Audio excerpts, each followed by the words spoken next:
Hey y'all, I am Lucid, and what you're about to watch is a Dungeons and Dragons game that I streamed on my Twitch channel on February 27th, 2021.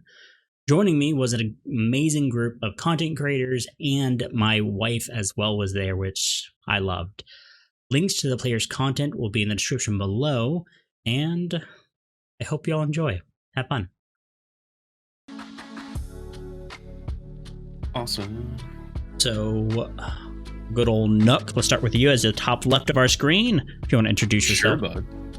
Hey, everybody. I am Nook of Nook and Cranny Gaming. I edit for SunVsTheMoon on YouTube. He also streams here on Twitch. I know most of these guys. I'm not familiar with Lucid's wife as much or MiscBits, but I'm very excited to play with you guys and get to know you guys. Other than that, I'm streaming a bunch of Pokemon, which may come into play tonight. So if you want to come see me play through all the generations of Pokemon for the first time, go follow me. And that's it. I'm done plugging myself. Because I'll basically be plugging myself for the rest of the night with my character. No. Cool. Next up, Bits. Hey everyone, I'm MiscBits. I am a part-time variety streamer, although lately I've been mostly speedrunning Kingdom Hearts games. I will be learning the Kingdom Hearts 1 any % beginner speedrun tomorrow, so Nice. if y'all want to check that out, that'll be a good time. Past that, I am actually a staff member at Wizards of the Coast, the company that makes this game, so I'm very excited to be able to play with some really cool content creators today. It should be super exciting. And that's all I'll plug for now. Good stuff. Yeah, chat, if y'all didn't catch that, they work for Wizards of the Coast. The people who make D&D and Magic the Gathering and all of the nerdy, amazing stuff in the world. So, yeah, I'm gonna fanboy over here, and as we move on, Silent, aka Miss Lucid Faith, go ahead. Hey guys, I'm Silent. I'm Lucid's wife. I don't have anything to plug because I'm not a content creator, but I love the way Lucid DMs, so that's partially why I'm here today, and super excited. Good stuff. And then for the first half of Budsday today, SunVsTheMoon. Hey, I'm Sun. We got a podcast. It's called Budsday today. Please check it out with my buddy Cassetteblue. I also stream over at SunVsTheMoon if you want to check it out. We've been doing a lot of just chatting. If you want to just come out and hang, mostly like Souls games, RPGs, that kind of stuff. It's a good time. Awesome. And last but not least, Cassetteblue and his amazing stream aesthetic. Can we just take a second and appreciate Cassette's overall aesthetic for his content? Like, it's gorgeous. I appreciate that. Thank you. Yeah. All right. You want to go ahead and introduce yourself? Hey everyone, I'm Cassetteblue. You can call me Cassette. I play a bunch of video games. Right now we're playing The Last of Us. I also do Budsday with SunVsTheMoon. We got our little podcast Budsday today. Please check it out. We didn't say what it was about, like video games and stuff. Sorry. It's basically video games and stuff and tech and culture and whatnot. I'm also a photographer. And yeah, I like 80s stuff. The most simplistic way to put it. Yeah, that's me. I'm Cassette. Hey everybody. That's amazing. Thank y'all for being here. I appreciate every single one of you.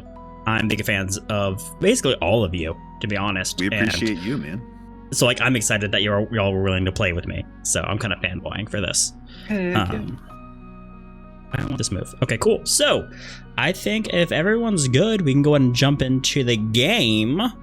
Any last minute concerns or anything, y'all? Please go easy on us newbies. I got Sorry you. if I die or get anybody killed. While you were all going about your own days, you suddenly felt dizzy and passed out.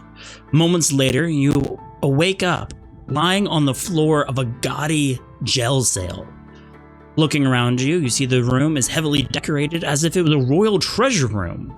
Velvety drapes and murals and silver torches decorate the walls. Piles of gold, goblets, jewels, and other valuables line the edges of the room. The only thing between you and that are a set of golden jail cell bars. The jail door is at the middle of the south of the room. Just beyond the jail door is a humanoid figure. He's dressed in a dark purple dress suit with silver accents.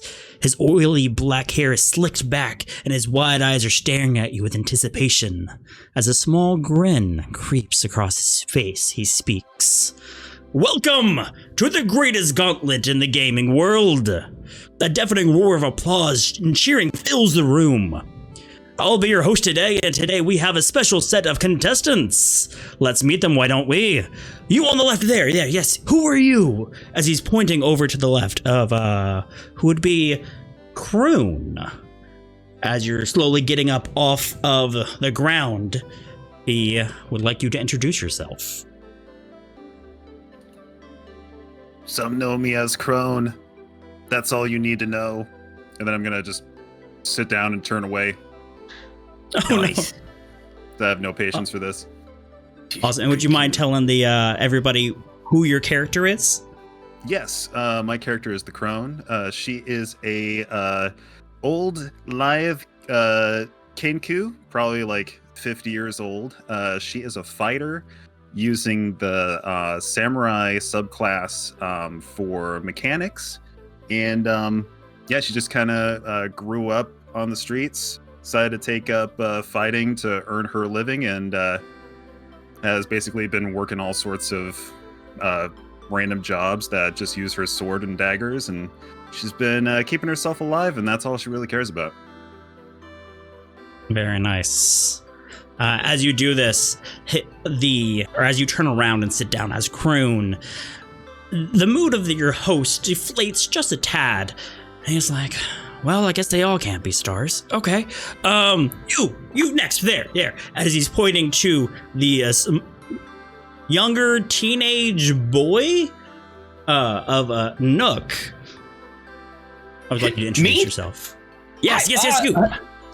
Hi, I'm Red. I come here with my magical satchel of monsters, and wait, how did we get here though? I was just, who's the bird?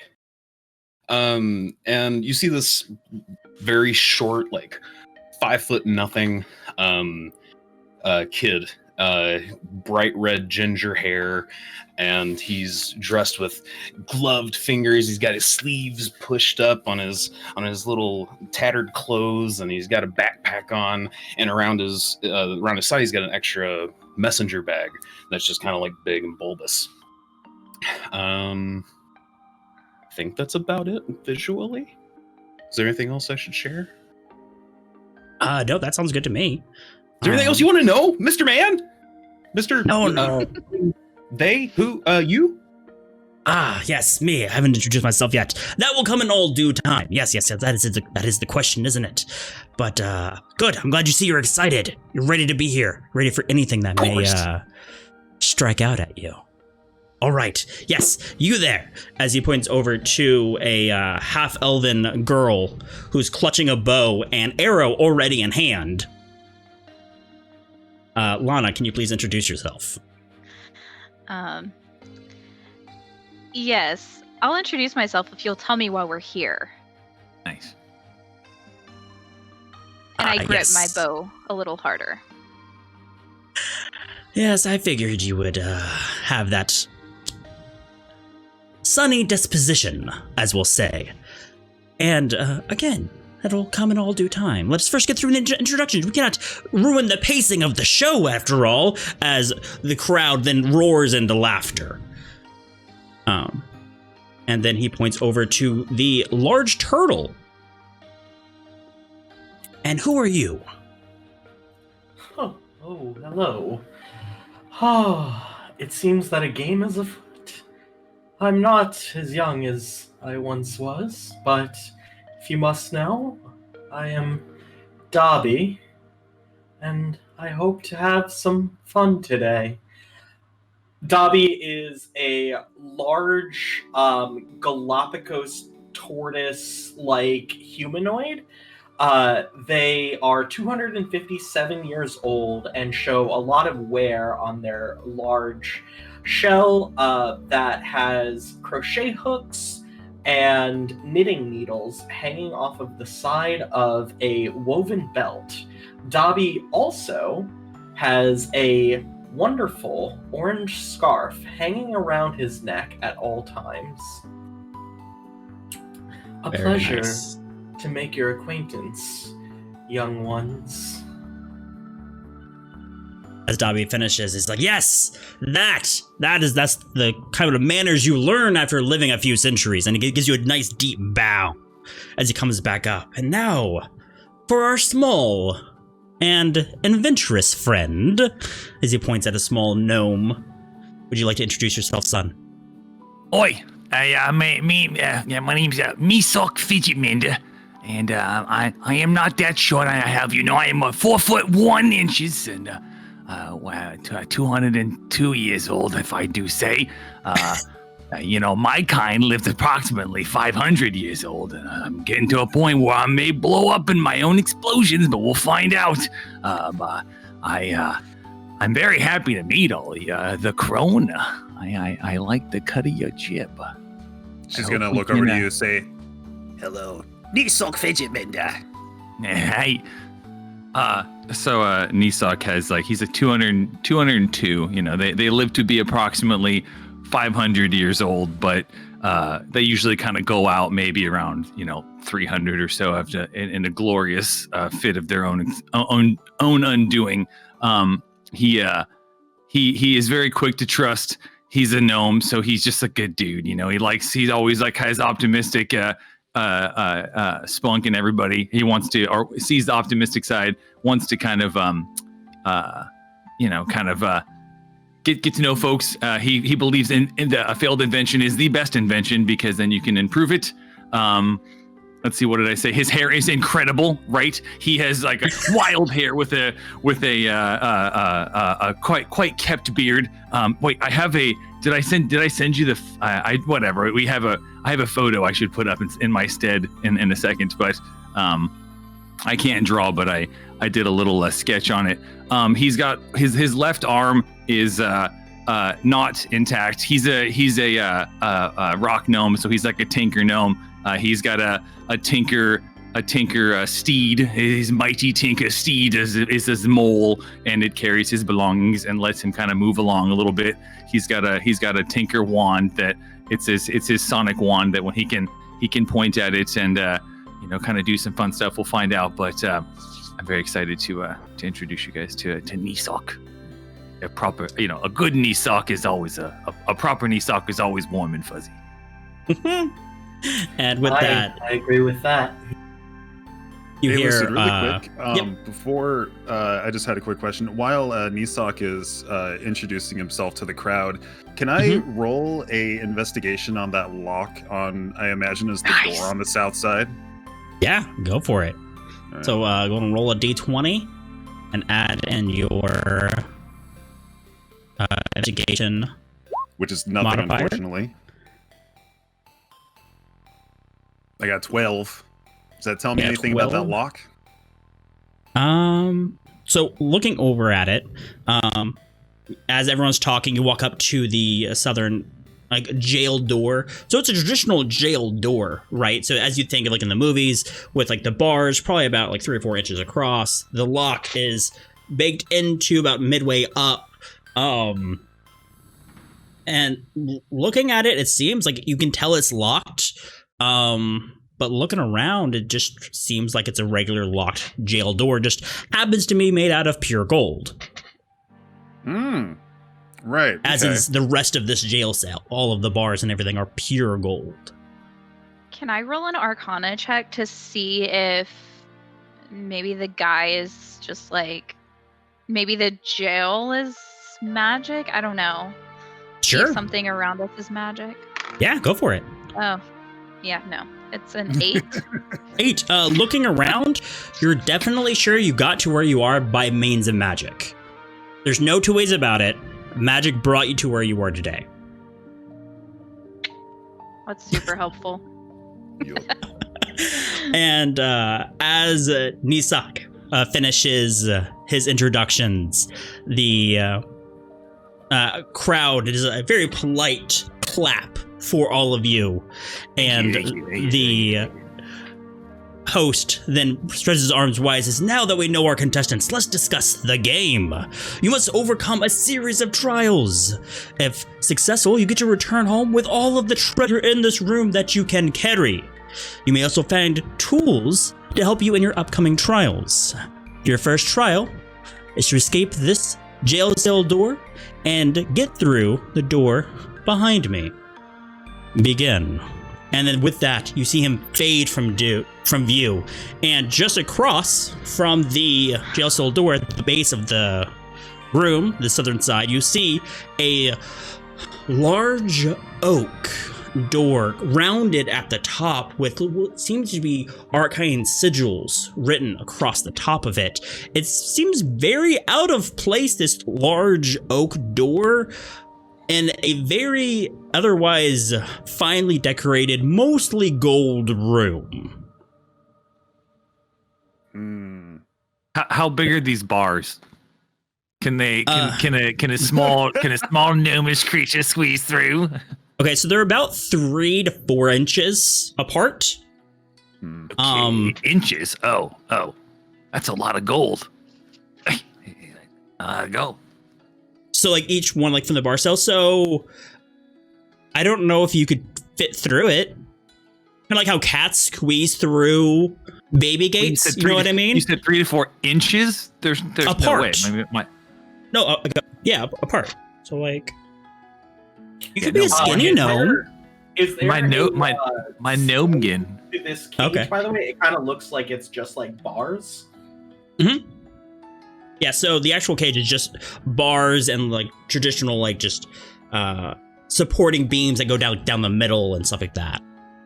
So there's not a top on it? Oh, sorry. So this actually, the room you're in proper is probably about 12 feet in height for the ceiling, and you're basically sealed in this square room. Okay. Like so looking there around, is a looking top up. to the cage itself. Yes, sorry. So looking up, there's just like a ceiling. It's honestly kind of plain. This just looks like a wooden ceiling, almost like there'd be another story on top or something. But yes, and the floor is also a very fine wood, almost reddish in color.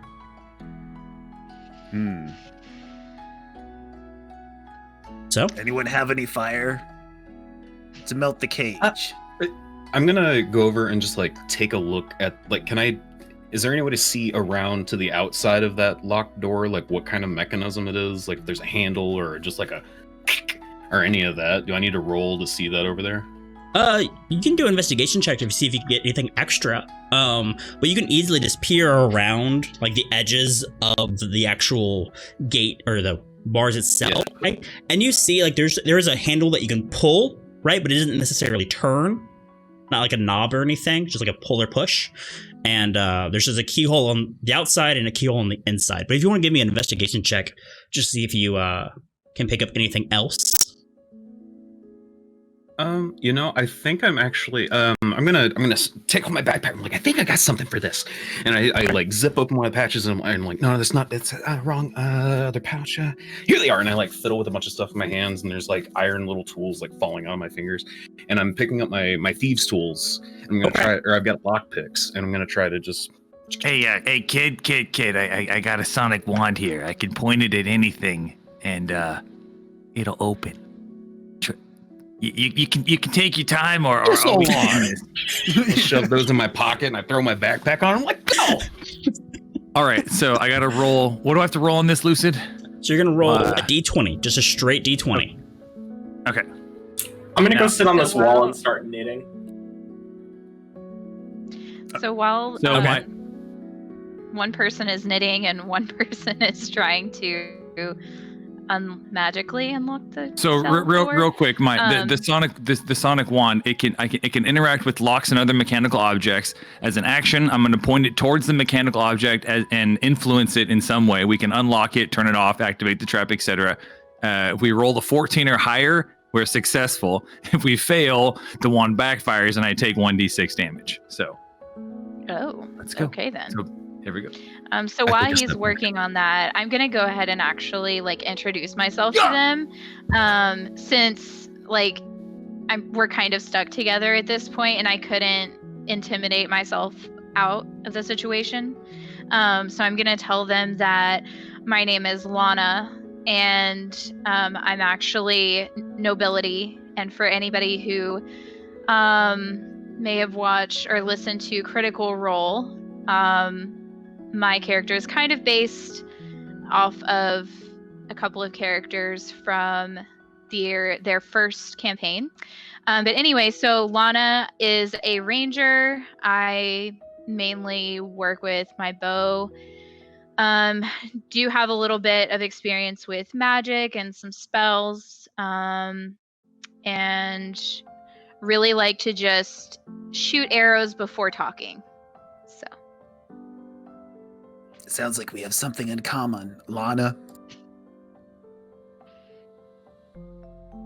A pleasure to be in the presence of nobility. Hey, what's up, princess? Do not offend. So as Lana was introducing herself to everybody and kind of getting an idea, Misak walked over and tried to magically unlock the door. And as he pushes his wand and starts focusing on it, you almost start to hear the gears inside the lock start turning. And then all of a sudden you hear this loud bang. And smoke just starts coming off of Nisak as his wand backfired it against him. You're taking 1 point of damage.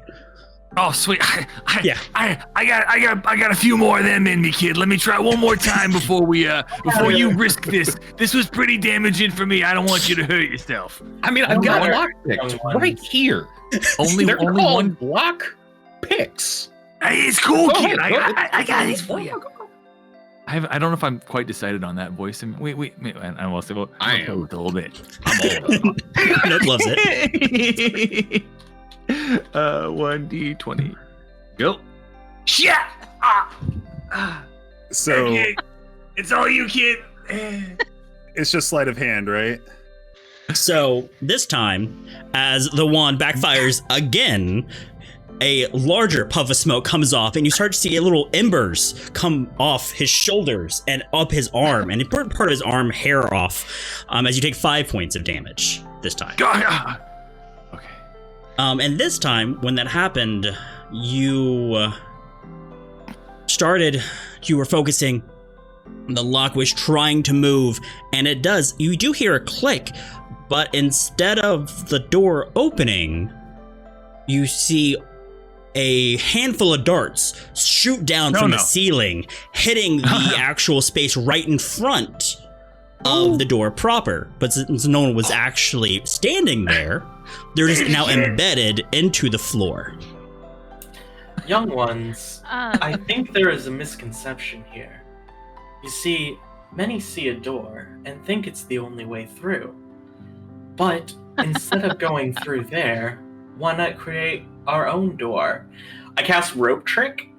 Okay. I'm going to extend a rope to the ceiling, and at the ceiling there will be an open pocket dimension of 3 feet wide. It should be wide enough at the wall here for us to get in and go around the other side of the cage. Are you amazing. ascending the rope with your turtle hands? Yeah, basically as I knit, I am ascending up the thing. But don't turtles? That's adorable. I'd love to see it happen. It's turtles all the way up. Turtles all the way up. As you go.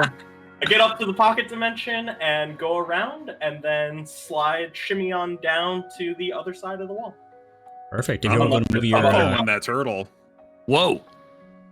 So I'm gonna kind of make my way over to, I'm sorry, Nook, what's your character? Red.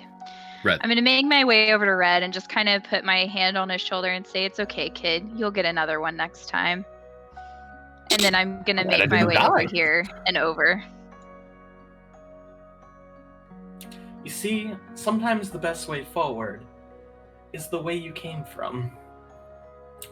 You know, I'll follow too. So. Perfect. So everyone's moving up and across these bars, and as you slowly start moving up and over, you hear the crowd start booing you as you escape this jail cell, and then you hear the host's voice come back in. Now, they were being clever. Allow them to have it. And then the crowd starts settles down. My apologies, You know who crowd. this I did sounds not know like? that I was breaking a rule.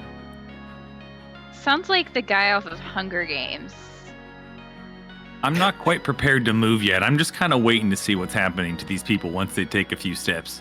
Sure. So as That's everyone, a great plan. as the other 4 people are able to climb up and over into the room itself, you touch down and look around. Immediately behind Dobby is a very ornate throne chair. Sitting in the chair itself are what looks like 3 crowns that are somehow attached to one another, making one large headdress of sorts. And then on either side of the actual throne are giant piles of platinum pieces, gold, gems, everything. But Well, nothing immediately It's happens. the bounty that we shall earn later, but for now, it is not rightfully ours. Shall we move on to the oak door? I immediately walk to the crown and pick it up. I am just fascinated with let's this do thing. it. I'm like, Boom, I picks gotta up the crown. touch this. I have to see this with my eyes in my hands. Sure. As you pick up the crown, looking at it, it is 3 gold crowns, each one a little bit differently made, almost as if they were from different cultures, but they're all made from gold. One's a little bit finer details, maybe elvish. Another one is very squared, large, almost dwarven in nature, and one basically in the middle. But they all kind of rest together in a way where you could put it on your head. And of course, the entire thing's ornated with different colored gemstones, and it's beautiful. A little bit gaudy, but beautiful. I take a spell book out of a pouch on my bag, or a large book, I should say, and I set the crown back down, and I just open my book and I start writing about it. I just see sketching, and I'm oh wow, and I spin it around a couple times. I'm just taking notes on it. Well, give me I'd like to... Sorry, go ahead. Ooh. So as Go you're ahead. spinning it around, you do notice, since you're spending so much time looking at it, engraved on the back of the crown is the text, "The Lord of 3 Crowns."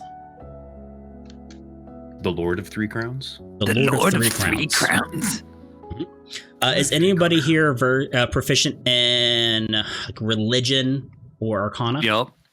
Yeah, plus 6. I am Arcana plus 6 as And well. plus 6. Yeah, we got both of those. So anyone who's proficient in those, feel are free to you go ahead and give coming? me. I cannot hold this spell forever. Yes, fine. I'm coming. I just wanted to watch my height. Anybody who's proficient in either religion or arcana, feel free to make those checks and let me know what you get. And what do I do for that? Do I just roll a d20 or? Yep, D20 and then add your skill modifier. I got an 18. Nice. Is that a 19? 18.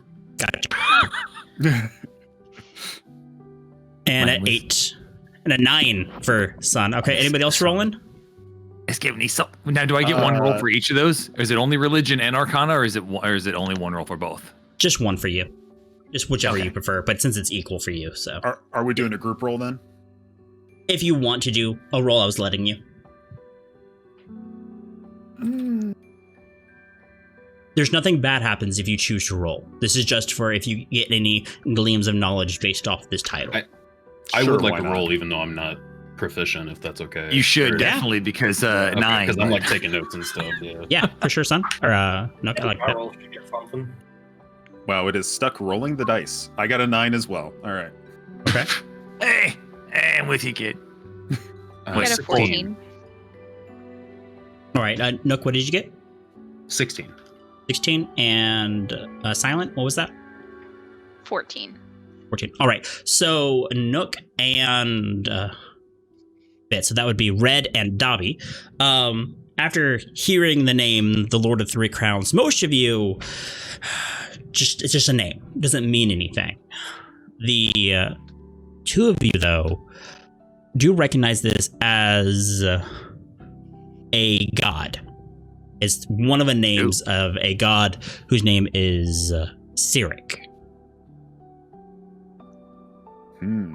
Ah, yes. I believe I heard a tale of this lord many moons ago. Lord Cyric, I believe? Now, what did you get again, Bits? You got an 18? 18, yes. Yeah, okay, so then you would know that he is known as the Mad God. And one of the things he loves to do is mess with mortals. And that's what he does to entertain himself. Is the host guy still in the room, or is he he's disappeared or gone He's away? currently disappeared. Okay. Do you think that guy was? I mean, is that weird? Is that crazy that guy was this guy? Cyric? Yeah, probably sounds about right. Yeah, right. I'm with you, kid. I like it. Good hand on them shoulders. It is best not to jump to conclusions. Hey, For the kid's got a good head. logic. Thanks. I made it myself. Can I do an investigation check and just see if I can see any traps on the floor, kind of on the pathway toward the oak door? Sure, are you going around the left side or the right side? You can just move your token to which side you would like to go around. The door is down here, right? Yes. Okay, so I'll just go around this side Perfect. Okay. to check. So I'll follow you around. Got a 19. oh, very nice. Looking around the floor, looking for tripwires, pressure plates, all the usual type of stuff. Even with your ranger training, some looking for magical warding or anything like that. It seems clear. You make it all the way to the door itself, and there's no traps along that way. Seems good. I'm gonna do the same around the left. Okay. What kind of roll was that again?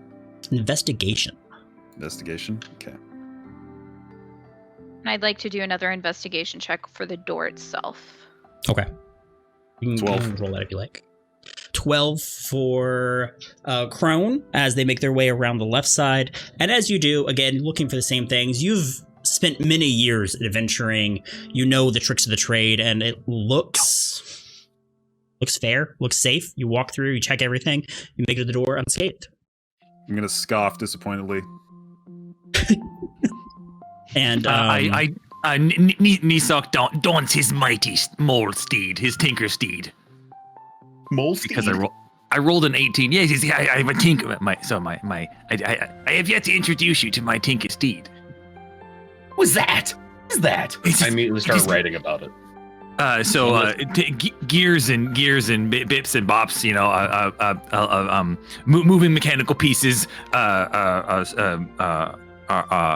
come to life as I set down my tinker steed. It is my tinker mole, and when I ride my tinker steed, it is I have a speed increase of 40 feet from my previous 25 feet. So we have a little bit increased mobility, and I can make you one, kid, if you want. It just costs like 10 GP worth of stuff, and we can make one. I got the tinker tools. I'll just observe if that's okay. Is it okay? Okay. Observe. Smart Well, if you kid. change your mind. A metal type. Wow. And I rolled 18. so what did you roll an 18 for, son? The that- movement and investigation. Movement, walking over. Oh, you also checking? So as you're looking around, other people have gone ahead, so you know it's safe. So you're being a little bit more thorough, looking around, and you notice a few additional things. At the top right of the actual room, you do see a shield that's a bit out of place. It's a typical like kite shield, like upside down triangle, but it's pure black, and on the actual front of it is a white sunburst with a purple skull in the middle of it. And then as you come down, a few other little things kind of catch your eye in some of the gold piles. You have a scroll here or there, but nothing Hey, else. one of you big people want to grab that shield? You big turtle person, think you could lift it? Well, I would feel uncomfortable, as I've not earned that keep. But alas, if it is to help a friend.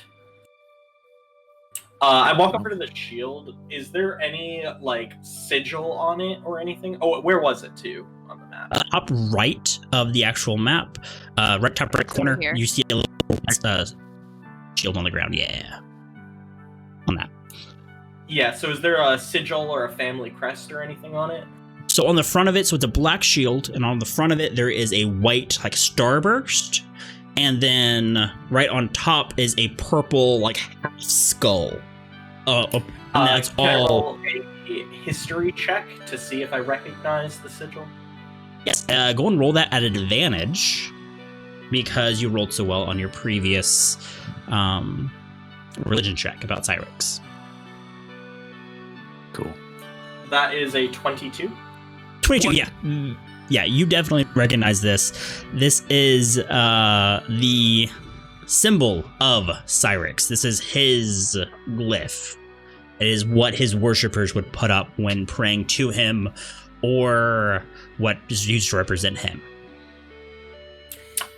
For some I don't reason, recommend touching that. I have a feeling that there is some trickery within these games. Commentator, are there extra rules we should be aware of?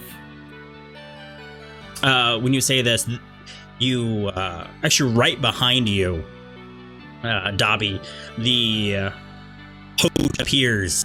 You're like, oh, well, thank you for being so considerate and asking.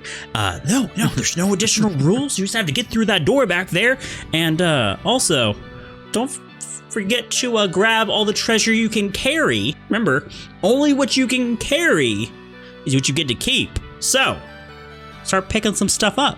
And it gives you a sly smile and fades from view.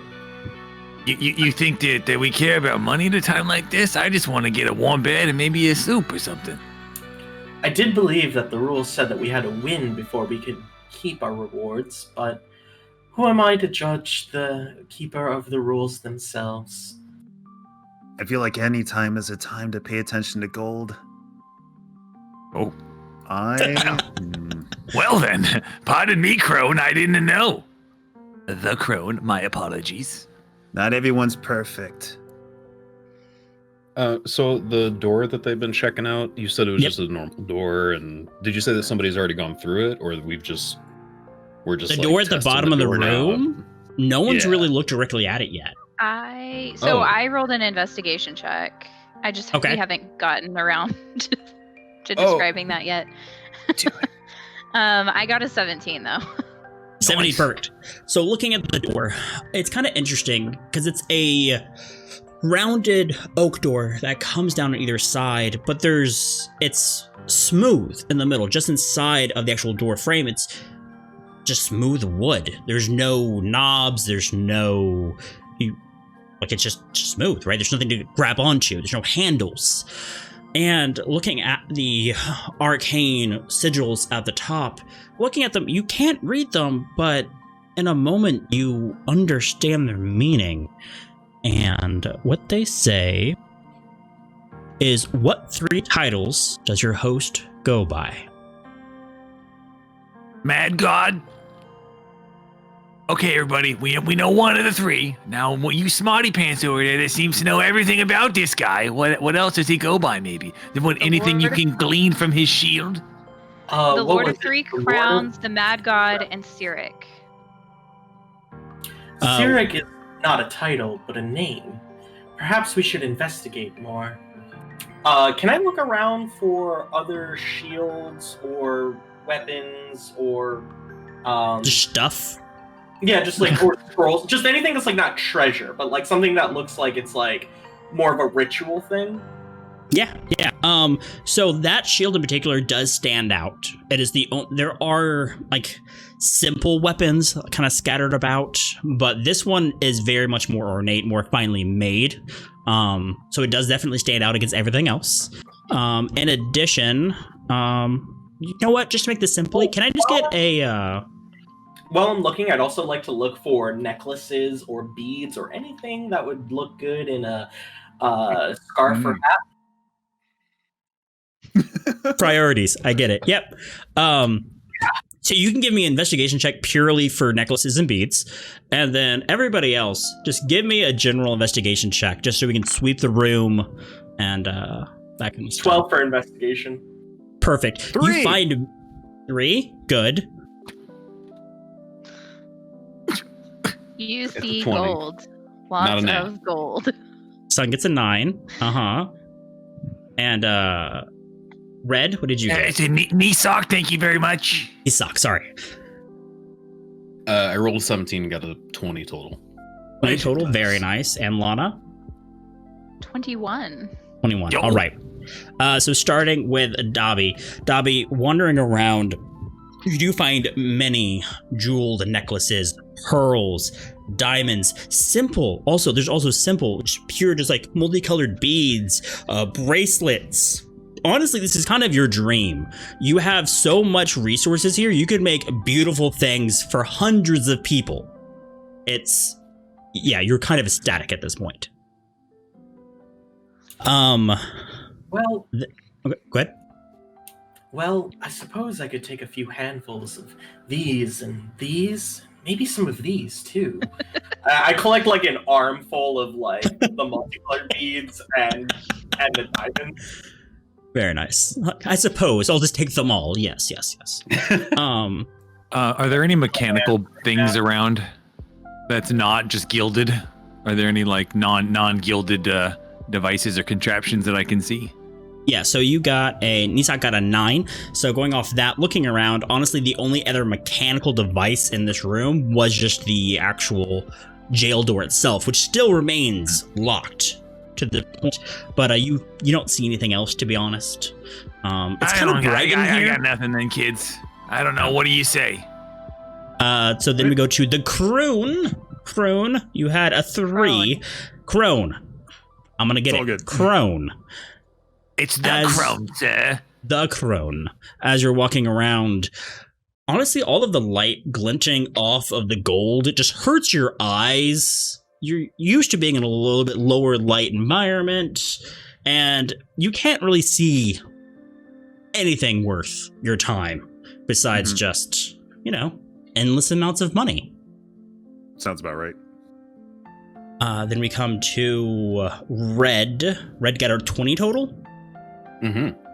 Awesome. So, Red, you pick out a few things. You notice that there are 2 scrolls in particular that you've kind of scouted out. And you can relay those positions to the other people in your group. They look to be some kind of magical scroll, but you'd have to look a bit more closely to figure out what it is. And then the other really important bit you saw was a sword on the bottom left of the environment of the room. Now, this sword is a curved black scimitar with a blood red hilt on the back of it. And it's just kind of laying by itself out, like away from a pile, almost, wanting to be found of sorts.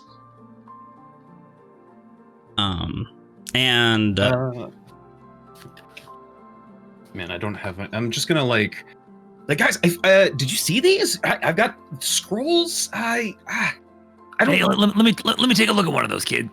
Yeah. Go for it. And I just like throw both of them at you. All right, so I got a +6 Arcana. Just take them. Analysis paralysis. I know the Perfect. feeling all too well, young one. Yo, 20. So I take a Very look. nice. I take a look. I grab the things and I'm slowly pondering them over. And What do thine eyes see? So Nisak, being a wizard, by training, easily reads these scrolls, and they're like, "Oh, yes, this is a scroll of Fireball." So you could be able to read from the scroll. You would be able to cast the spell Fireball, and then the scroll would be consumed. Mechanically, it would not take one of your spell slots. So it's basically an extra Fireball spell that you can use. I'm gonna roll that. Stick that in my bag of holding. The second one is a scroll of Cure Wounds. This is a healing spell. Nice. Stick that in that bag of holding as well. Very nice. The sword itself. You said it was a black scimitar. Did it also have? Do we know if it had the sigil on it? I apologize. I don't know if you mentioned. You're good. So we haven't looked too closely at that yet. Right now, it is just the actual blade itself is black, and the hilt is a blood red color. Lana, as you're looking around and everyone's kind of looking at everything else, you took a second glance across the room, and for some reason, you keep just getting pulled back to the shield and the crown. There's just something about them you can't get off your mind.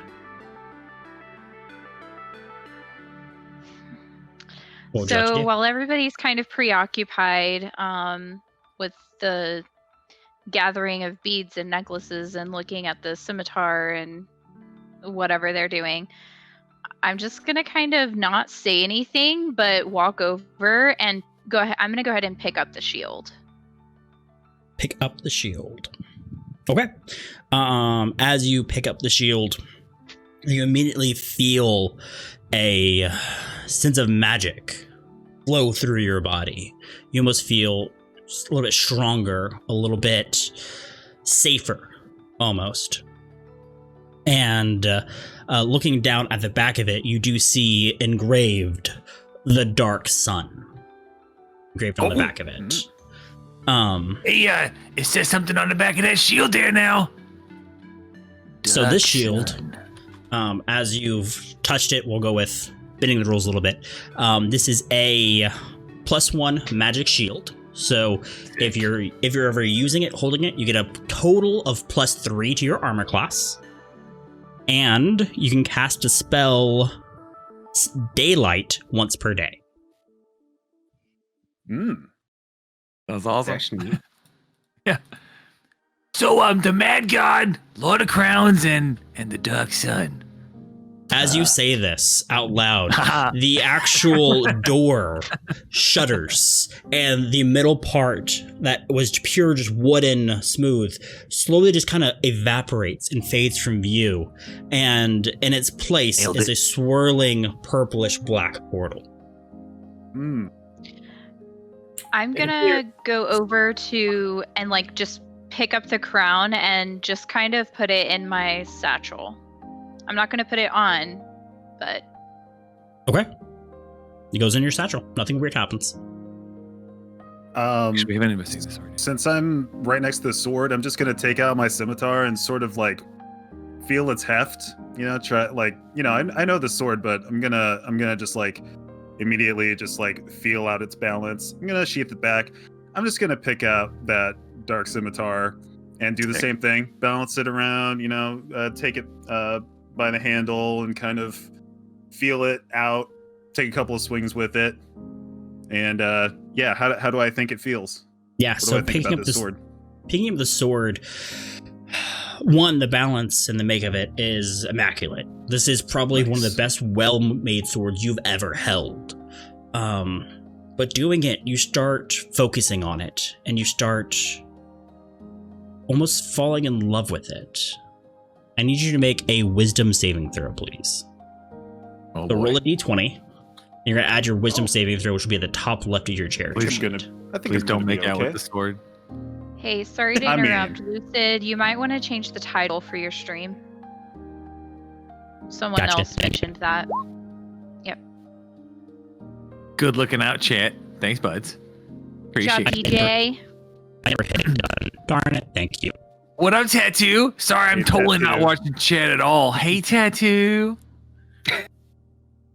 It's good to see you. I got a 16. 16, very nice. As you feel this allure of the sword come over you, you're able to withstand it and kind of rectify yourself in your mind. You're like, wait, no, like I'm in control here, not whatever this is. And as you've overcome this, you now know that this is a magical sword. It's a +1 scimitar, which means if you ever use it on your attack rolls and your damage rolls, you would increase your bonus by 1. Right? All right. In addition, it is an additional 1d8 necrotic damage. Ooh, 1d8. Necrotic, yeah. So it's like almost like a death, decay type damage. So it sounds OP. And then would I be using the +4 from my original scimitar as well as the +1 for being a +1 sword? Yes, so you'd have a +5 total. Okay, cool. Yep. Nice. Wait, sorry, 1d8 you said? Yes. So in addition to the regular damage it does of I think it's 1d6 for your scimitar? Yes. Yeah, so in addition to that, you roll also a 1d8 whenever you do damage. All right. Yeah. Awesome. Let's go. So looking at this, after like overcoming and understanding it, you also understand the curse that it bears. Whoa. Oh shit. That if you would have failed, you would have had to hold this sword no matter what for the next week. And this would have been covetous. This would have been yours. Now, if someone else put that up, it could have been problematic. But since you actually use scimitars, that worked out. That sounds like a good week to me. Oh well, I'm still gonna hold it for a week. Okay. All right. Don't worry, sword. I'll give you what you want. So in this room, go ahead. Oh, sorry. Go ahead. No, you got it. You're about to say something important. I don't want to leave the room yet because that's what I was about to do. The room is he said it's a spiraling dark vortex, right? In place of the door? Yes. Yeah, I was going to go through it. I would portal. I mean, if you're gonna commit to that, do it. Yeah, It's go not a for bad it. thing. Yeah. Okay. I'm gonna stand like here.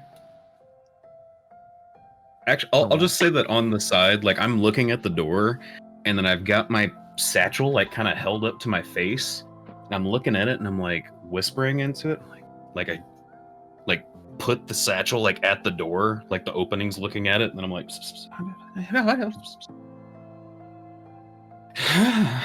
I'm just talking to my bag for whatever reason. What you got in that bag, kid? And their imaginary friends. Oh, what it's like to be a youth again. They are my friends. I'm gonna walk up to the door. So Lana's already passed through the door? I haven't yet. Oh, okay. So I was going to, but he was going to say something else, so I want to wait. Walk through the door. Walk through the door. Okay, so I was just going to say that no, let's not do that. Okay, sorry, I was checking something out. In this room, you've looked around. You think you've looked at / gathered all of the important objects through all of your important searching. So at this point, you could go ahead and gather whatever treasure that you would like, and then you have the choice of going through the door. So I've already gathered mine, so y'all take your time. I'll wait here for you. How much can I fit in my bag of holding? a lot. Yeah, let's do that. But just enough to buy, just enough to buy like a, nice mansion, a nice, a nice burrow. nice hospital. It's just a hole in the ground somewhere. Yeah, nothing fancy. Just with enough shadow to be away from the prying eyes of those pesky men. Yeah. So Always the bag can disturbing hold our up to peaceful 500 pounds and not exceeding a volume of 64 cubic feet. So you could basically take, take like- one of the entire piles of gold, or I'm like good. empty I'll one just of the take treasure chests. a solid couple handfuls and just move on. The crone has her new sword. She's set. She's good. The groan's happy. Yeah. Okay. Oh yeah. She's a little sad that she broke the curse, but she's I'm happy. royalty, so I don't need any. Oh, I see how it is. Wait, is Not it in this world, lady. broken, or do you have to get more wisdom saves if you use it? It's still cursed. Yeah.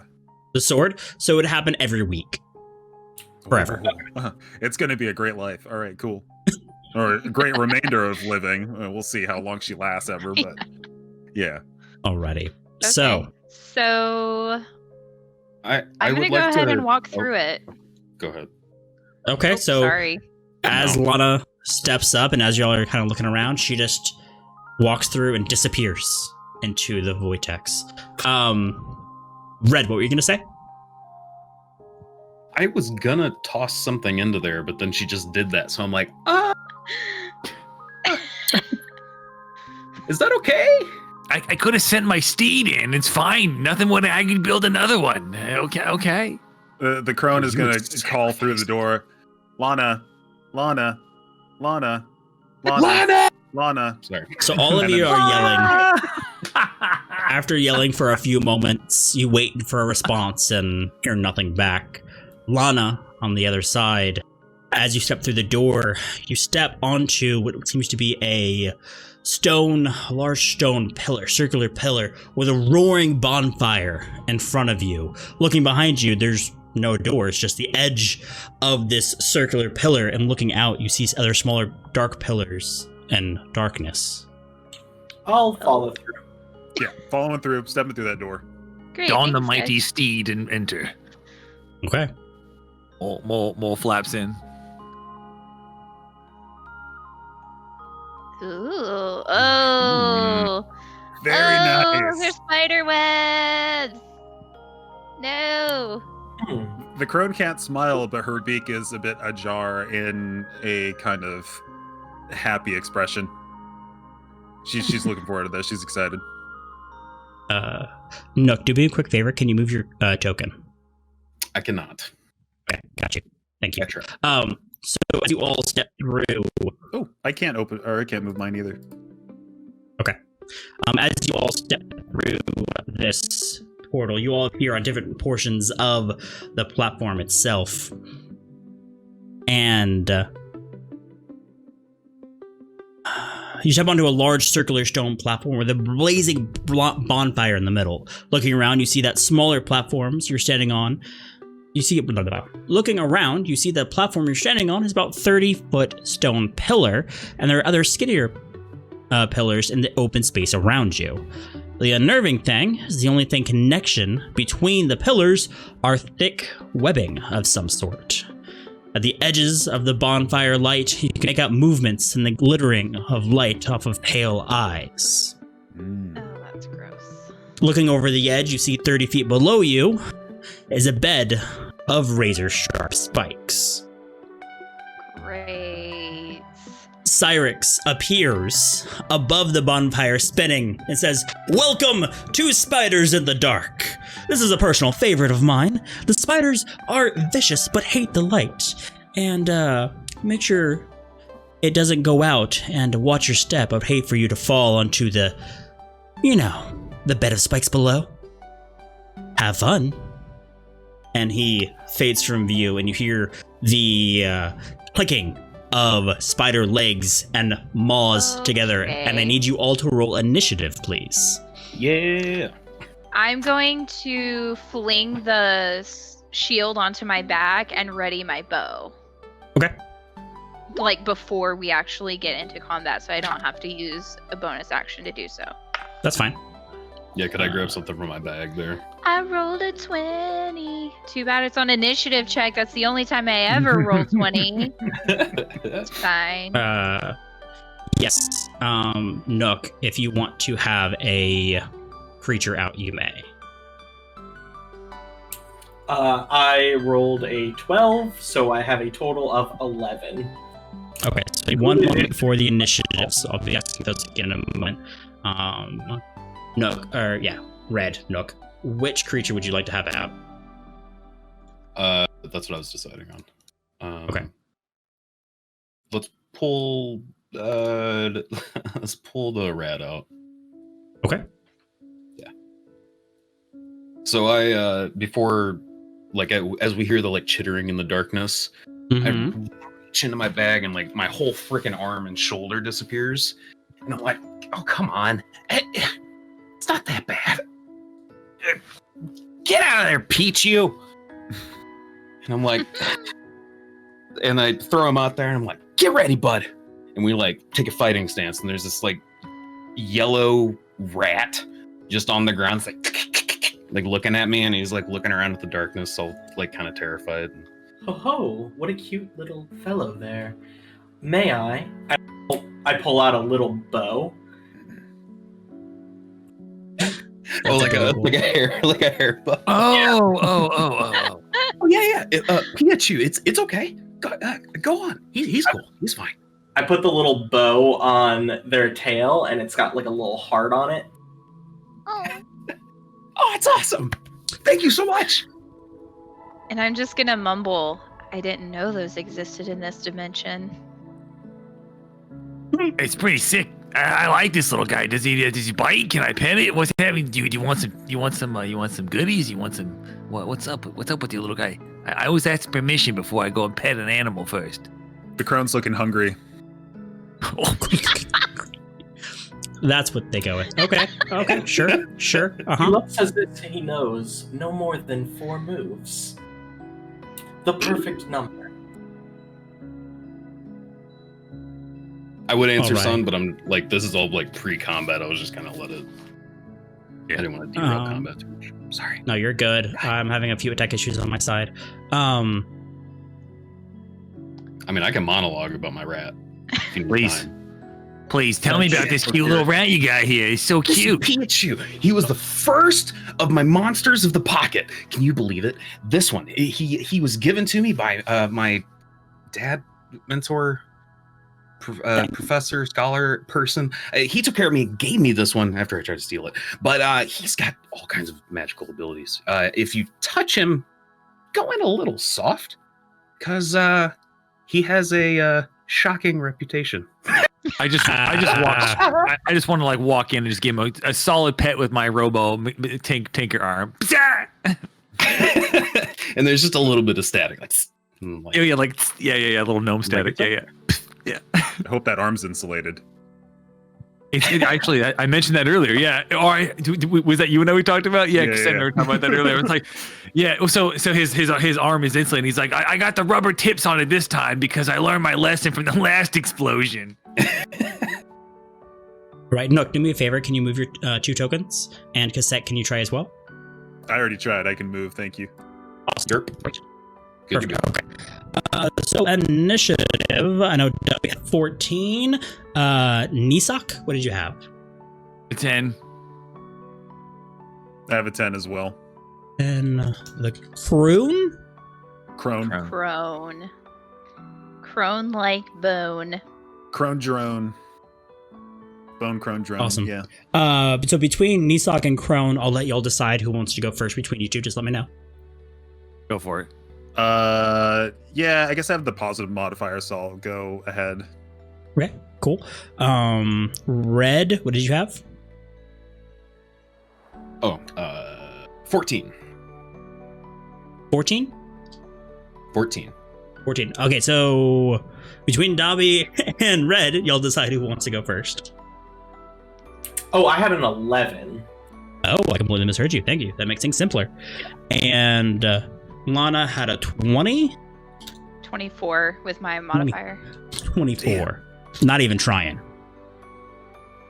Perfect. And What is your mod? It's a +4. Oh, dang. Oh, good job. She's built for one purpose, and that purpose is to kill. Go. Is purple a unique monster, or is that just part of the map? That is a unique monster. Okay. So It's Quaalude. That's so what I looking thought. at- Yeah.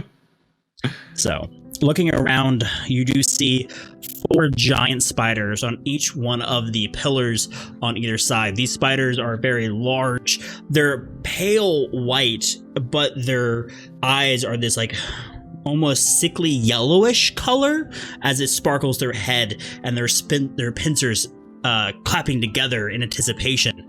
At the north side of the map, you see a larger creature. This is probably about 12 feet tall, 10 feet across.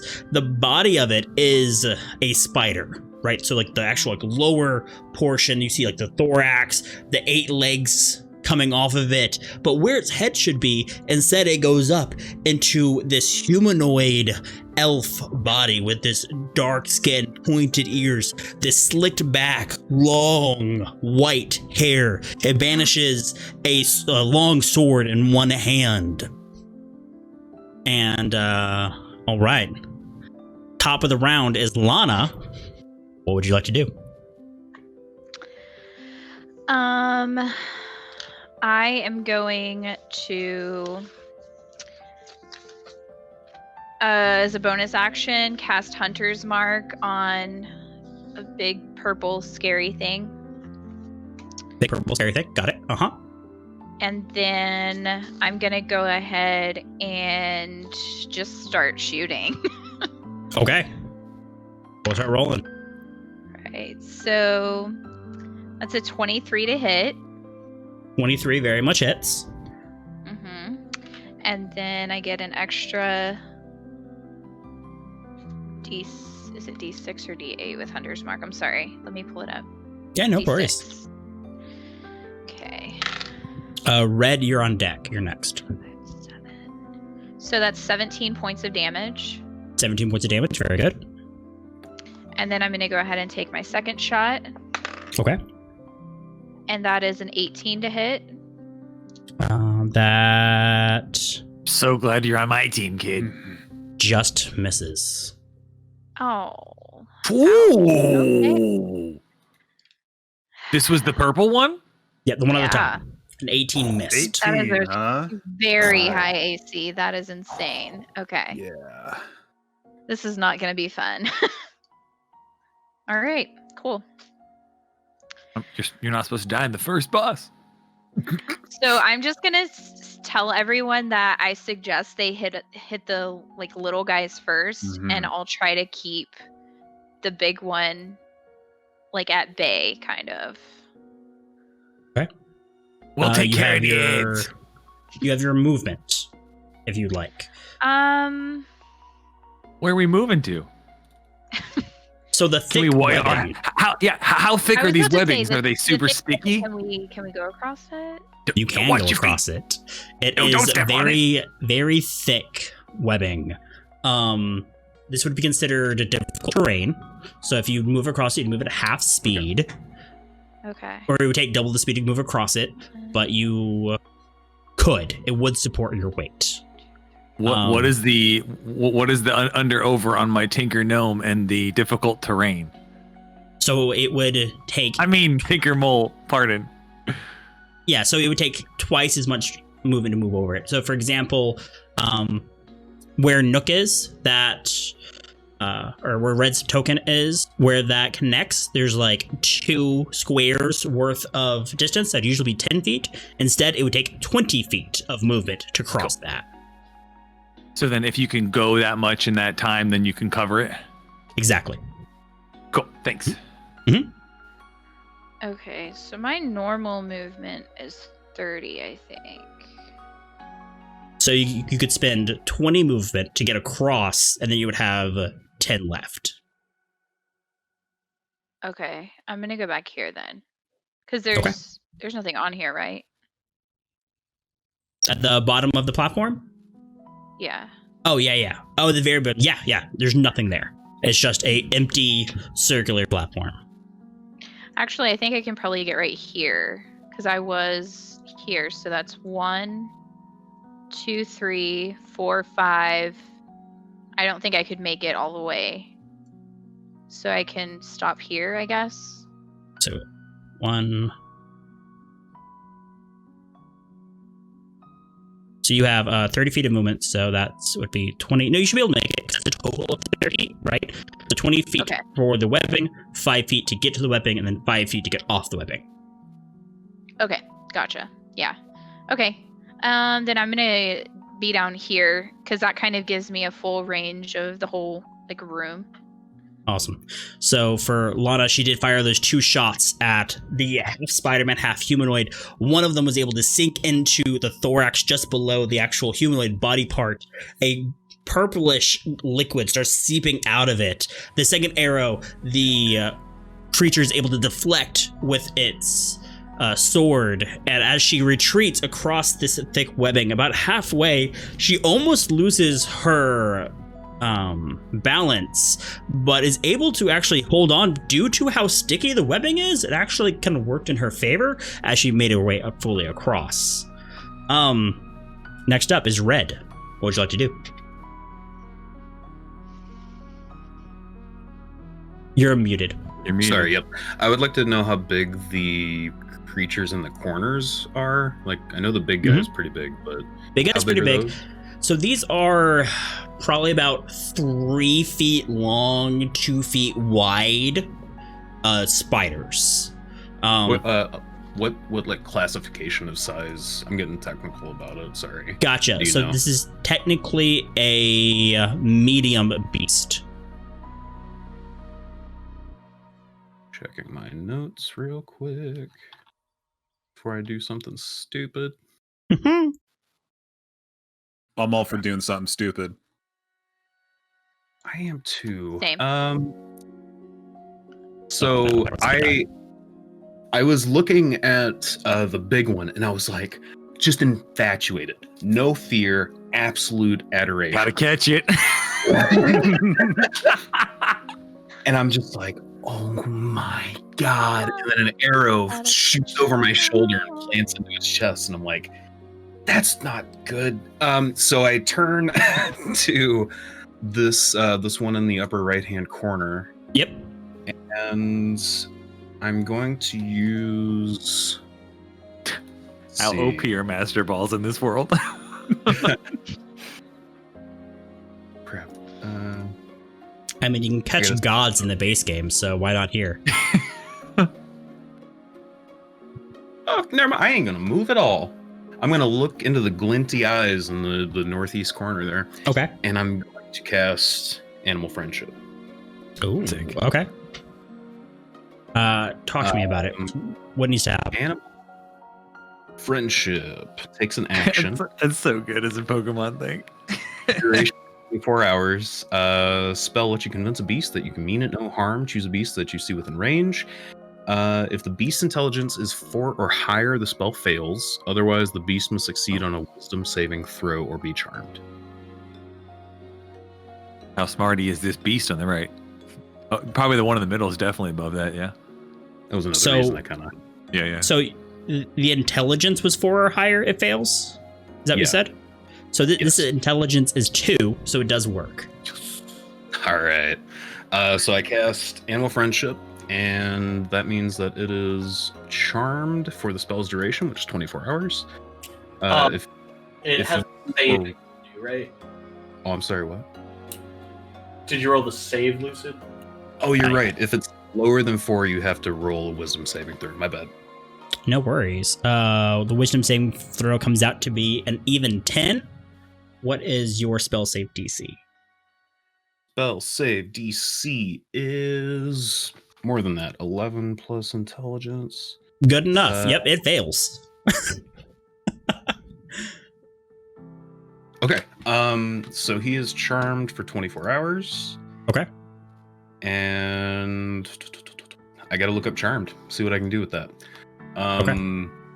Otherwise, with my animal companions, are they just going on my turn, or do I need to forfeit my turn to let them go? As in your Pokemon?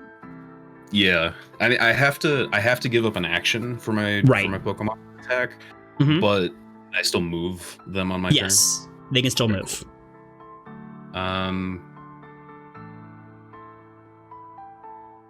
I guess I'm gonna have him just kind of reposition at the top of this webbing there, just in case this guy comes in from the lower right. Okay. And yeah, that's my turn. I realized your Pikachu's a bit hard to see, so I went through a couple dots on there just to make it stand out a little bit more. Cool, thank you. Yes, sorry about that. All good. Okay. So next up we have a Dobby, and then after that it's going to be the Crone. So, Dobby, what you got? So Dobby is going to pull out a ball of yarn Okay. and say aloud to the spider, Ah, yes. Your woven thread here is beautiful, but you'll need to practice for another 100 years to match mine. And I throw the ball of yarn about right here.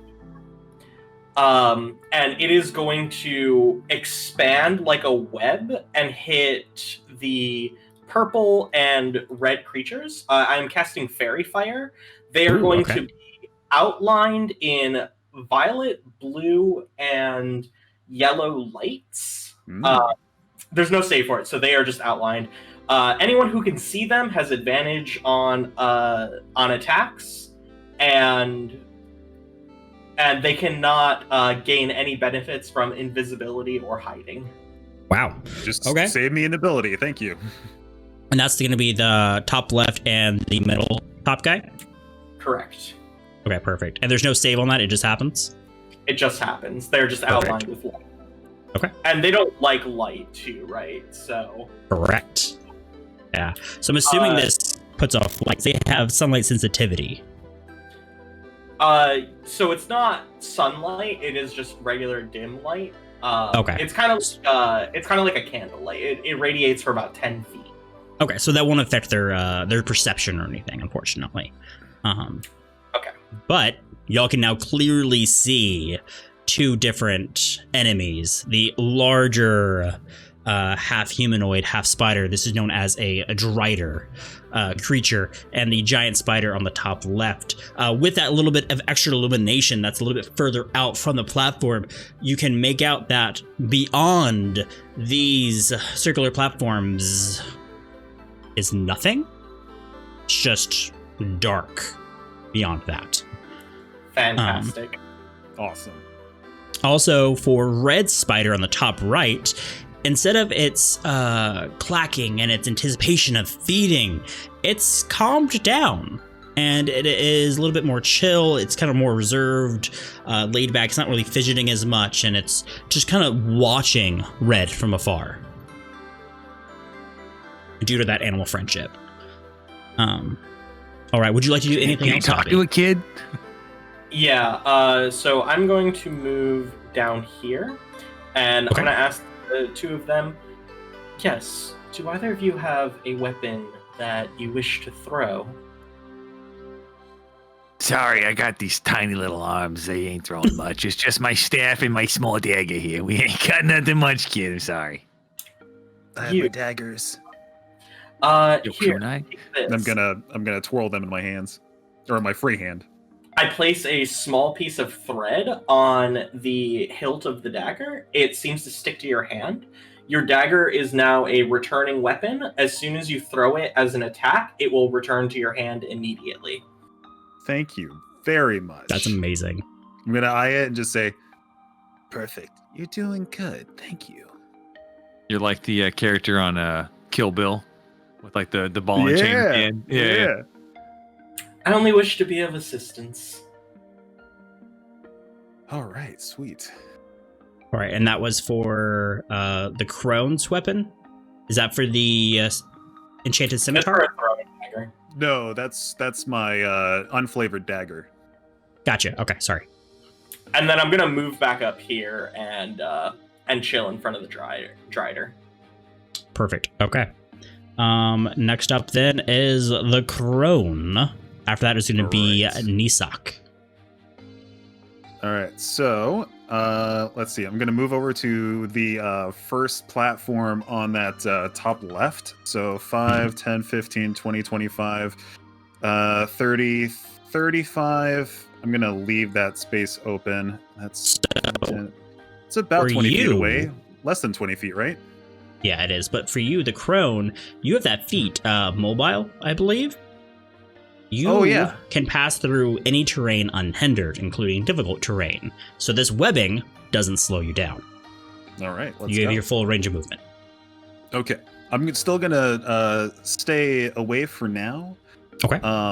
But from this distance, because it's gonna be still within 20 feet, I'm gonna hit that old top left spider twice because I have extra attack with my special dagger. Thank you, Dobby. Sorry. No, I'm doing it. Let's see. 1d20 plus 7. Roll with advantage. Oh, right. Thank you. So that's the first attack is 19, and the second attack is 26. Do those hit? Yes. Yes, they do. Okay. Sweet. And then it's going to be 1d4 plus 4 for both. Wait, I did plus 7. Yeah, okay. 1d4 plus 4. So 7 damage and 8 damage, so 15 damage against that spider. 15 damage total. As you throw your dagger out, that is attached to this enchanted string. What is it, Dobby? It's a piece of yarn, so it'll extend like rubber, and as soon as it hits its target, it will pull back to his hand.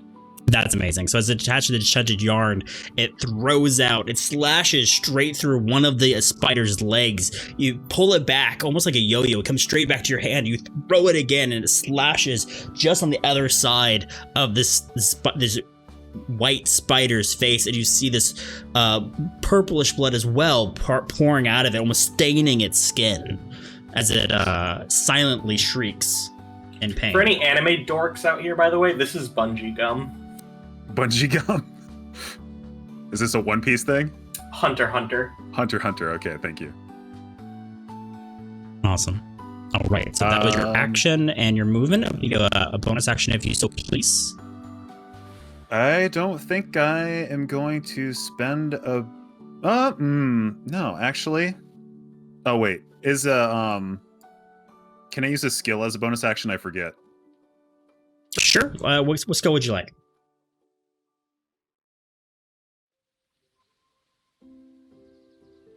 I want to know more about the Drider. No, actually, you know what? I don't think there's anything I can really glean from it. Or history or religion? Probably religion. Yeah, you could totally give me a religion check for this. Yeah, I feel like this is some kind of like drow or lol thing, but I need my character to know. Religion is just 0. Okay. 2! You got 2? What do I know? I got nothing. Yeah, so rolling this, you're thinking about the religious aspects of spiders, of elves. You know elves have religion. You don't think spiders have religion. You're pretty sure there might be a chance that half spiders, half elves may be religious. I've played Mass Effect. Good enough for me. All right, I'm good. Thank you. Awesome. And next up is Nisak. Yeah. All right. So, Nisa, I don my, let me get on top of my mole here and go ahead and I'm gonna just get on the mole and just I'm gonna travel down here to be safe. And okay. I'm just gonna now real quick. If I'm depending on where I end up, I just got a question about this on the Ray of Frost. If I were to try to target the one on the right there, would she be in the way, or do I need to move like right here to not hit her? Either way, you will not hit her. Okay, I'm gonna chill here. I'm not gonna do anything quite yet. First, this turn I'm gonna cast Mage Armor. So okay. pulls out his wand and see what is the actual? Is it a sigil? Yeah, touch. So instantly my okay now ready, almost ready for combat. Okay, and during this time, because he is part of the school, his school of arcane ward. So starting at 2nd level, you can weave a magic around yourself for protection when you cast an abjuration spell. Is it abjuration? Is that how you say it? Sure. I don't know. 1st level or higher, you can simultaneously use a strand of the spell's magic to create a magical ward around yourself that lasts until you finish a long rest. So this lasts 8 hours. Okay. The ward has hit points equal to twice your wizard level plus your intelligence modifier. So that's 13. Okay. Whenever you take damage, the ward instead takes damage. And if this damage is reduced to 0, you take the additional damage. While the ward has 0 hit points, it can't absorb any damage, but its magic remains. Whenever you cast a similar spell of first level or higher, the ward can regain its HP. So essentially, if you've played Devil May Cry 5, I've got Urizin's crystal that I pull it out of the air, and it's just kind of like chilling in front of me while riding the steed and just kind of waiting. Okay, Lana, I'm with you. Next round, I'll be ready to go. Thank you for all the dad noises. I appreciate that. It's what he's old dude, man. He's 202 years old. Yeah. That's amazing. All right. So your AC is also increased, yes? Yes, to 13. Oh, 12, Perfect. actually. I have a minus modifier. Yeah. Oof. Okay. Good enough. Awesome. And next up, we have the monsters. Yes. All right. First things That's what I was first. The Drider at the top speaks out and starts chanting a spell. And as they do, a dark sphere covers the bonfire itself. Is casting a magical darkness over the bonfire. It's basically sending y'all into pitch black darkness, except for the fairy fire that lightly illuminates the Drider and the top left spider itself. So, if you don't have dark vision, you're blind right now. Hey, I have dark vision. I don't worry, kid. I also got to season in the eyes, darkened eyes. So even with dark vision, there's little to no light. The only reason you can see at all is because of the faint light that's coming off of the two creatures at the north side.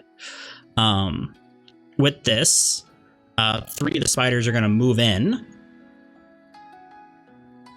First one skitters across the webbing on the top left and comes closer to Crone and is going to make a little bite attack for you. So I don't think Kenku can see in the dark. I don't think they have dark vision, do they? I don't remember believe seeing so. that on anything. But I can still that one see has this the fairy one. light Yeah. around it. Yeah. True, Which, yeah. thank you, Dobby. I appreciate that so much. That was a good call. That's why I went for that one first.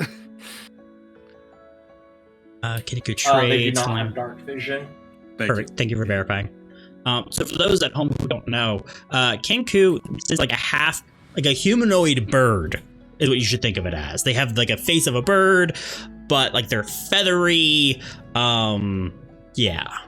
They're basically cursed Aarakocra. They don't get wings, and they can't speak on their own, unfortunately. All right. As this giant white spider moves towards you, angrily, still bleeding out, it bites you. That's gonna be a 16 to hit. What is your AC? That matches. It matches, so that hits. Okay. So with that, How do you I actually need talk you- with a beak and a bird tongue? It's very the vocal impressive. cords. Oh, okay. Yeah. It's just like with any sort of those wild birds that can mimic human speech.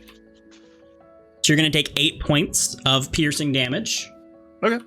And in addition, you're going to take Oh no. 10 points of poison damage.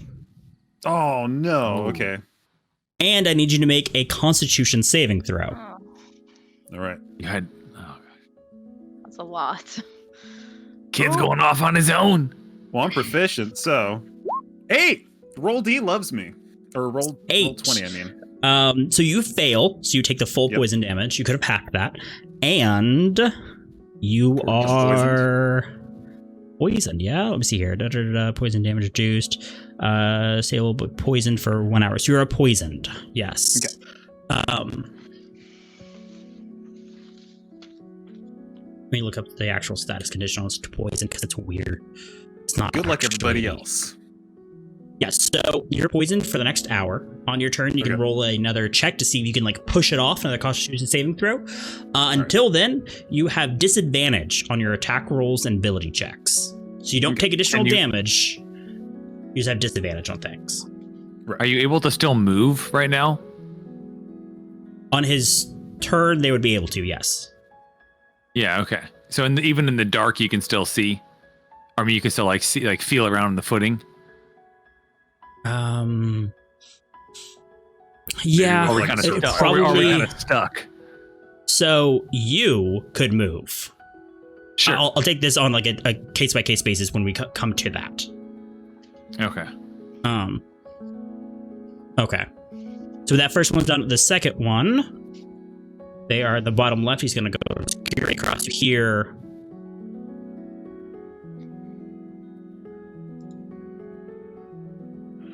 Yeah. Yeah. Someone makes it to the middle platform itself. You hear the skirting of little clicks as its legs come across different pillars. Okay, and this one, the bottom right one, is going to actually end up halfway on the actual webbing as it comes closer to the small yellow rat. As it does, it's going to lunge out with its maw. And it's going to be a 14 to hit against your rat. That hits. That hits, okay. As the teeth sink into its side body, it is going to take 13 points of piercing. No, excuse me. 11 points of piercing damage. And I need it to make a Constitution saving throw. Sure. Sure. Oh no. Okay. Missed. Oh no, dice down. That's a 2. It fails, okay. 6. It takes this additional 6 points of poison damage, and it is also poisoned. So that's a total of 17 points of damage. Oh, it hit the ground. So as part of my like magical bag, Mhm. I can recover one of my pocket monsters if it's receiving damage that drops it below 0 HP. And I can use that once per beast per day. So I'm gonna go ahead and recall like, Peach, you know, get back in here, and I like hold my bag out and it sucks it in. I guess. I don't know. Yeah. So as like yes, a vacuum. So as your reaction for the turn, you went ahead and just sucked it back in as the spider sunk its teeth deep into Pichu, its leg almost ripping off as the poison starts seeping through, slowly killing it. You're able to rescue it before it takes death's embrace. It is, I guess, unconscious, and I guess is that 0 or 1 point in your bag? I guess it doesn't matter. Drop it below 0, so it's going to be 0. 0. Okay. So it's currently unconscious in your bag. Okay. Goodness. The last spider on the top right is going to be straight down, and it's going to end up next to Red, but it doesn't attack. It just kind of like walks up, and it almost is trying to like figure Red out, like looking at it, trying to like see what's going on. It's very curious and a little friendly. I thought maybe you were gonna say, and it purrs and rubs up against his leg. Spiders don't purr; they are hellspawn. I hate spiders. They kill bugs. They're great. I hate spiders. They're scary. They love you. Top of the round, Lana. Yay. What would you like to do? Okay. I'm gonna go ahead and just shoot at Mommy Dearest back there. Okay. Let's see. You have dark Roll with vision. Yeah. advantage. Yeah. Still be with Roll advantage. with advantage. Mhm. Nice. Fairy fire, yeah. Okay, that is a 28 to hit, Very much hits. and still has Hunter's Mark, and I also have Colossus Slayer, so that's an extra D8 of damage as well. Okay.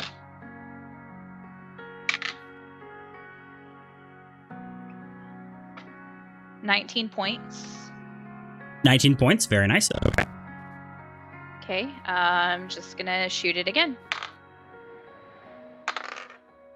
And that's 28 as well. I rolled an 18 both times, plus Okay. 10. Jeez. Okay. Later, lady. 16 plus 7 is 23 points of damage. Jeez. So as you push out 40, yeah, just 42 points of damage this turn. Nice. As your 2 arrows slip across the entire arena. They disappear for a moment as they go through the circle of blackness, but the fairy fighter in the back still illuminates the giant spider enough where you can make out the edges. You know just about where to shoot, and they end up lodging on either side of its actually main torso, as it actually you hear this male scream as you echoes across the emptiness. Yeah, it hurt. Okay.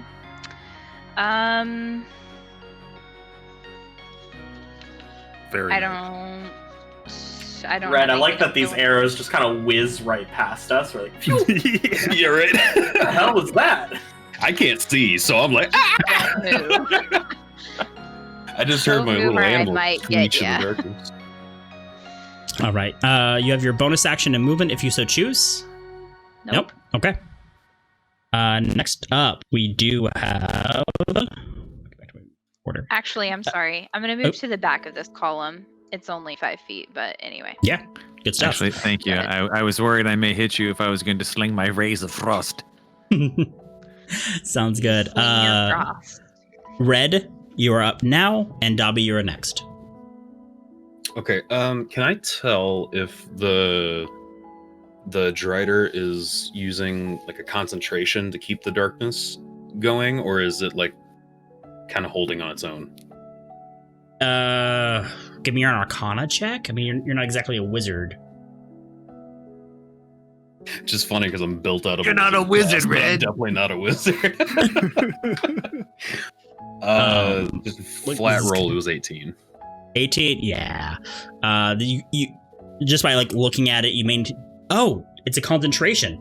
It needs to make concentration saves to make sure that the darkness can stay up after being shot in the chest twice. So concentration saving throw. First one for the first one fails. It's only a 13 and has to exceed the damage it taken, I believe. At least that's what we'll roll with. So as the first arrows hit it, it screams out, and the actual circle of darkness over the bonfire dissipates, and light returns to the arena. Cool. So now that you can see, you can start your turn. My dark vision didn't turn off in time. Yeah, everybody's like, ah. So this little the spider next to me, can I take like a moment to just like communicate with it without using my whole turn? Sure, yeah. Can you pet the spider? Can you pet the dog? Depends what you can do. It depends what you want to do. We can either do it as a free action or a bonus. What would you like? Yeah, Charmer has advantage on ability checks to interact socially with the creature. Okay. And I also get a D4 on animal handling if we want to incorporate that. But Cool. I want to kneel down. I want to get on eye level with it, like just engage it, and I would like to say like, who is your friend over there, the big one? And I'm just pointing at the Drider. Do you know its name? Does it have a name? And I'm using bee speech so I can speak freely with it. Okay. So you were asking the spider what the Drider's name was? Yeah, like if it had a name or What's its true name? As you start like talking with it, you hear its voice in your head. It's almost like a stuttery voice, and it says, "His name is Nosferatu." Wow. Thank you, new friend. Thank you, young friend. Do you mind just staying in the corner? Don't get hurt or anything. Can you just stay in the darkness over there? Hide yourself. For you, anything. And you see it Oh, it slowly can start talk. to turn. Yeah, it's I can understand that I basically have bee speech. he's hearing this voice like in his head. Cool. Beast speech. So I kind of tell it to skitter off up to the corner so it's out of harm's way.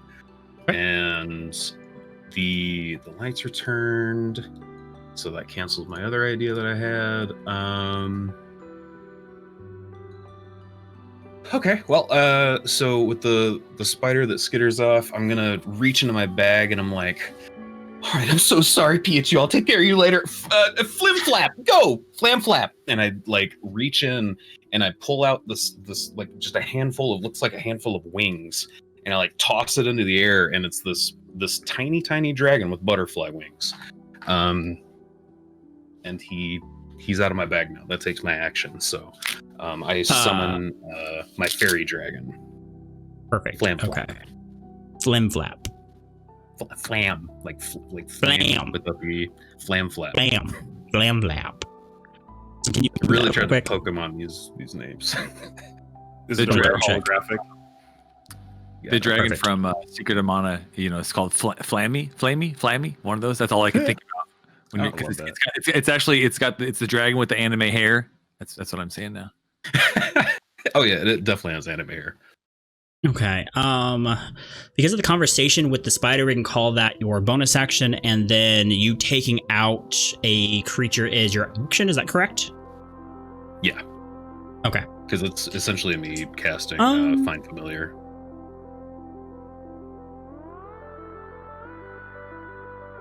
You know what? Let's roll this Pokemon rules. So your Pokemon fainted. It's your turn. You throw out your Pokemon, and now it's taking its action. So you have your action to command it if you so choose. Awesome. Cool.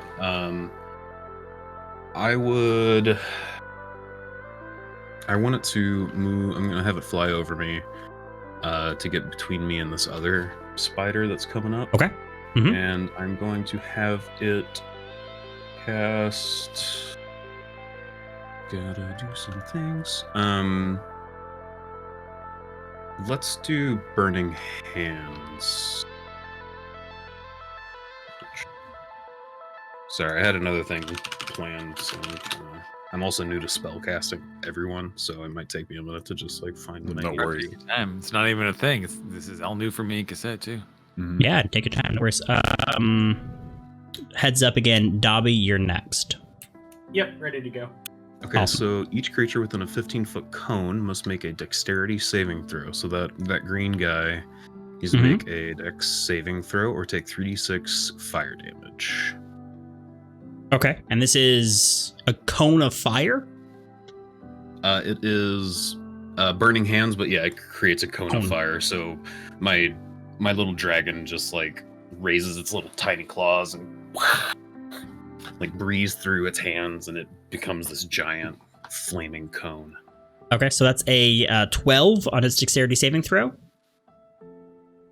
Okay, and that's 14 for the spell save DC. So it's So it gonna be fails. 3d6 of damage.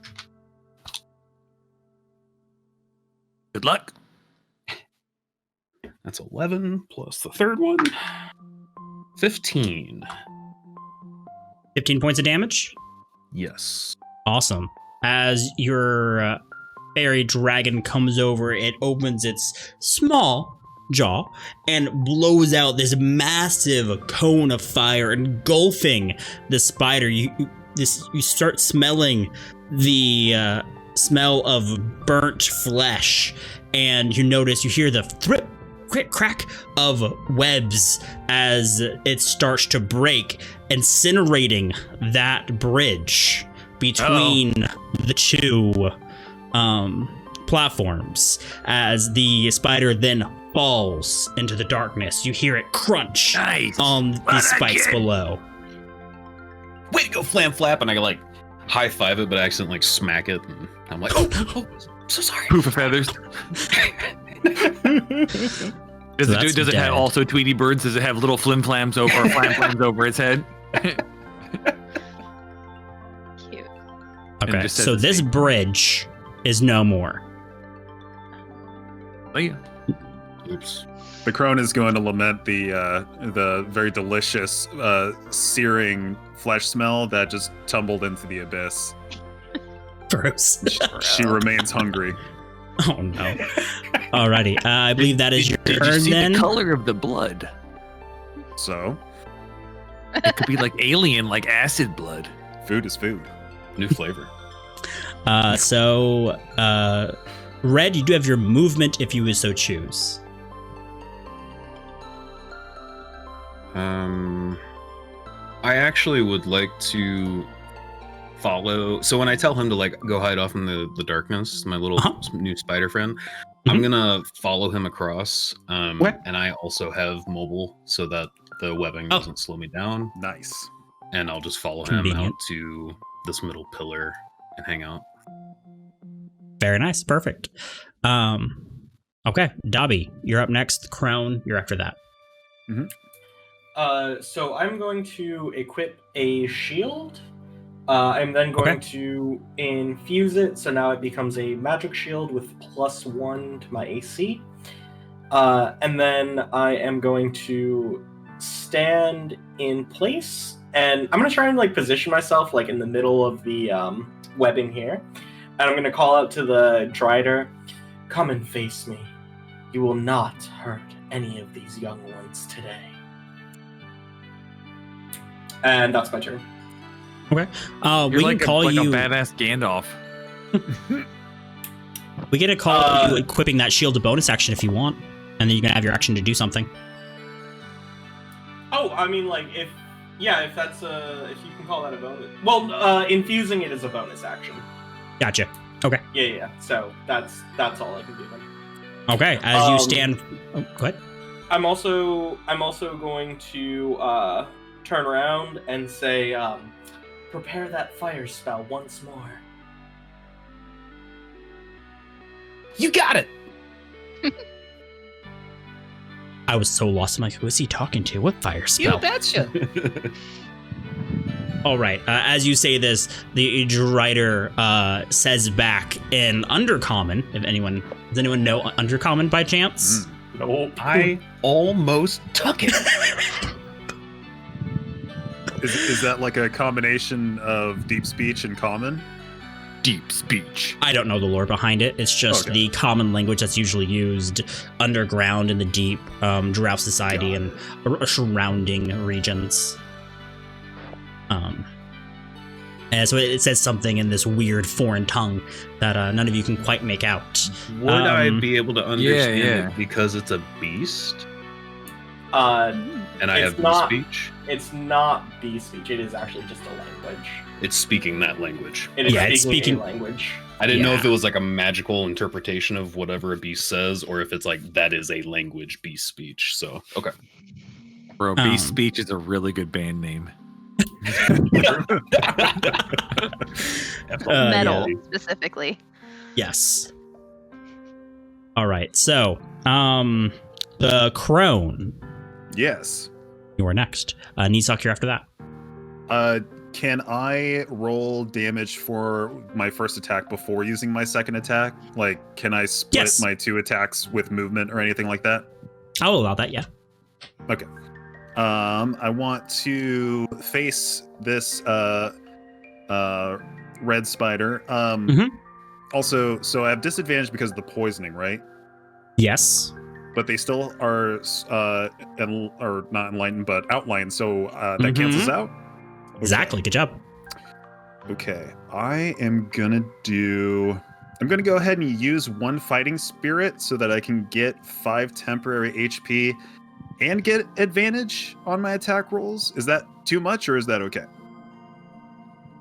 That's fine. The fighting spirit's your bonus action. Yeah. Yes. Yeah. You can use your bonus action. You can do that. Okay, cool. Which gives you advantage. So you would have advantage then. Okay, sweet. Yeah. So Before you begin, go ahead and give me a Constitution saving throw just to see if you're able sure to thing. fight off the poison at the start of your turn. That was the +5. 19. You fight it off. Nice. So you're just no for longer this poisoned. Turn? Oh, okay. No, Cool. you're no longer poisoned. So you don't have to use your fighting spirit if you don't want, and I you already still have want advantage. to. Okay. Oh. Yeah. Let me not use. Yeah. Let me not use the fighting spirit then. Okay. Still worried about my HP. No, I should be okay. All right. So I'm going to smack this with my dark scimitar once. Which is going to be +8. So with advantage 22, and then Very much hits. So do I do my damage bonus on both the slash and the necrotic, or does bonus only go on the slash? Only go on the slash. Okay, cool. Gonna note that real quick. All right, so I'm just gonna copy paste the slash roll. 1d6 plus 5, and then 1d8. So that's 17 damage. Does that kill the beast? 17 damage total. Yes. Let me double check. Oh, please let me click it. Game, don't freeze. Oh, it's because I'm still drawing. My bad. Got it. Yes, as you, this is with the dark scimitar. You take your scimitar and you just come down with a swift chop, hitting the head of the spider and digging into it. As you do, its brains and eyes start popping from the pressure and it falls down on the ground dead. I cover the many eyes of my new friend. I'm like, oh. Just like covering the ears and the eyes. Like, shh, everything's cool. Earmuffs. I'm gonna salivate, but I'm gonna save dinner for later. I am going to run back to blue, and I'm gonna do my other attack. Okay. It is not highlighted, so this is without advantage. Correct. 10. Does that hit? It does not. Okay. And your eager glee from killing your first foe, you dash across the webs easily, landing, doing a large horizontal swing. Unfortunately, you started your swing just a moment too soon, and you just swipe straight in front of the spider, just whiffing completely. I'm gonna growl in embarrassment. I don't miss often. This is not cool. It happens to the best of us, young one. No, it doesn't. No, it doesn't. I think I'm good. I think that's my turn. Okay. Nisak.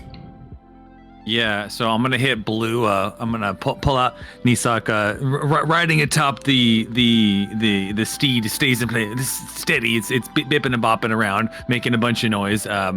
Slowly points the wand and cast a ray of frost at the blue, and that'll be 2d8. Yeah. Or do I have to do the you'll have to roll first? You'll have to roll an attack, a spell attack. So you roll a d20 and add your spell attack modifier. Okay, so that was 8. I think that was 8 plus my proficiency bonus plus my intelligence. So 8 plus 6. Cool. So that'd be 14? Yep. So I'm just going to go... That hits. So you can go ahead and roll your damage now. Oh, I see. So I don't have to roll the d20 with that? I thought you did. I thought you said it was an 8. No. My spell save DC is... It says 8 plus my proficiency bonus. No, not your spell save DC, your spell attack modifier. So it's going to be your proficiency bonus plus your intelligence modifier. So it's going to be a plus 6 total. So you're going to roll a d20 and add 6 to it. Got it. Okay. Yep.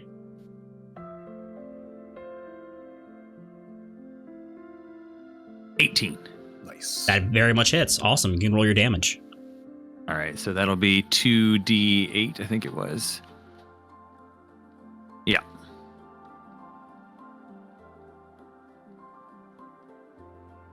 12 points of damage. Very nice. As you point your wand out, a small glowing blue point emanates from the tip, and it streaks out this cold burst, hitting the spider in the back as it's focusing on the crone, and it slowly freezes part of its back and one of its legs.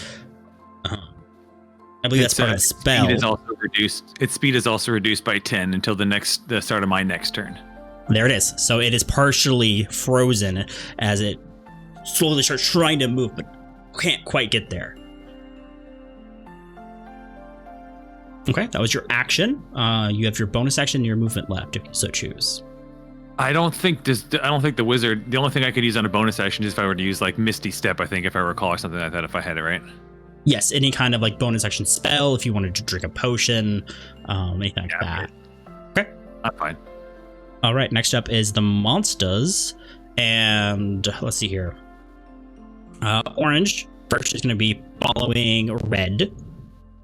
It was told to go hide in the corner, so it's going to go ahead and scurry over here, scurry across and hide in the corner away from all the bad people.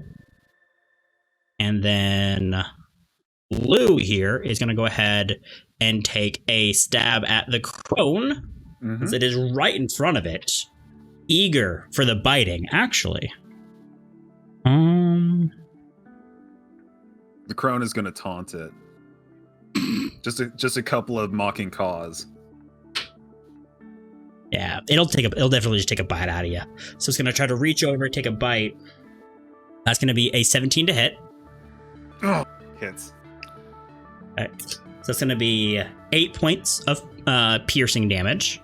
Mm-hmm. And I need you to make a Constitution saving throw. Right.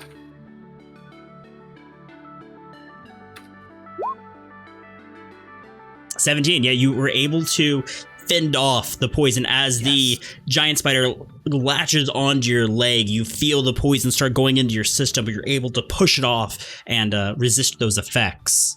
And with that poison.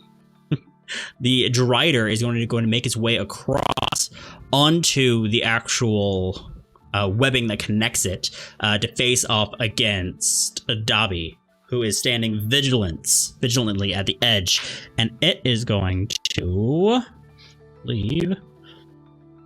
make 3 attacks with its sword. Uh-oh. First attack comes in.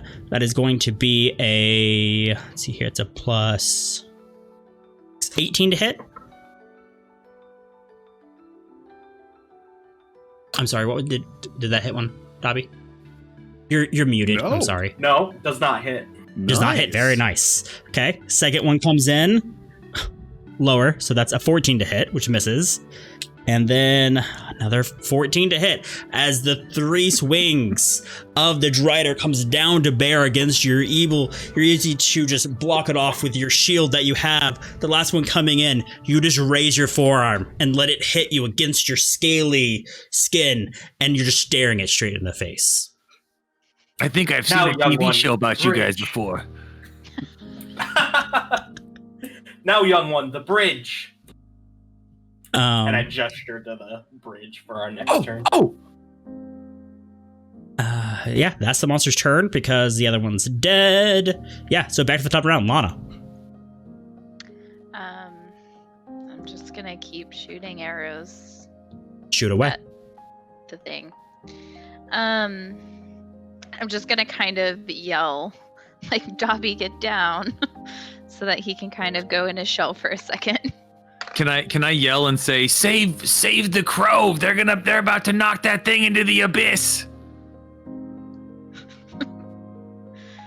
That's an 18 to hit. It's That hit. Oh, Wait, does it? Okay. no, I lied. It's a 19. So you just missed. aren't you a crow, Cassette? Are you not a crow? What are you, a bird of some sort? I guess I am a crow. Yeah. Yeah. I'm gonna Raven? shoot my second shot. Yep, go for it. I missed that one too. You shoot as the 2 arrows go wide just on the either side. You're so concerned about hitting Dobby in the back that you compensated a little too much for the shots. That's frustrating. I'm not gonna do anything else. Okay. Next up, we have Red. Okay. I shout out into the. Well, I mean, it's lit up, so flap flap, burn the bridge, and I'm gonna have it move over into this area, and then we're gonna cast the same thing. We're gonna do another burning hands. Okay. And we're gonna try to destroy that bridge. I'm specifically targeting the bridge, not the spider. Like I just. You're going for the I bridge, mean, yeah, for everything sure. in the cone has to make a dex Yeah, save, but I really it's in want the to target area. bridge. So it fails its dex save. It rolled a 4. And its Alright. dex is a +3, so it's 7 total. So it makes it an attempt, but it's rather large. It's not very mobile, as the breath of your flim flam goes out and surrounds it, burning the webbing. It falls onto the spikes below, and you hear the man scream in agony and start choking as blood fills his lungs. Would he die? Good job, Flam Flap. Good. I think. Good job. I don't feel too good about that, but we're alive. That's fine. That's good. That's good, right? We're good. We're good, right? Can you go and roll damage for me? Yeah. It's still Just- alive. Possibly. Dang. 15. 15? Yeah, that's enough. Okay, so between the fire from Flim Flam, the 30-foot fall onto spikes, the fall itself would be 30 plus the spikes. Yeah, that's enough to actually end the life of the Drider. Yeah. GG. Boom. And okay, you have your action, or not, excuse me, your movement and your bonus action if you so choose. I don't think I have much for bonus actions, so I'm good. I'm just gonna hang here. Okay. Yeah. Then next up is Dobby with one remaining hostile spider on the other side of the crone. I'm gonna move back here and I'm going to cast a thunder wave. I'm basically just gonna try and knock this thing into the abyss. Alright. It rolls a save. Let me see what it is. Sorry.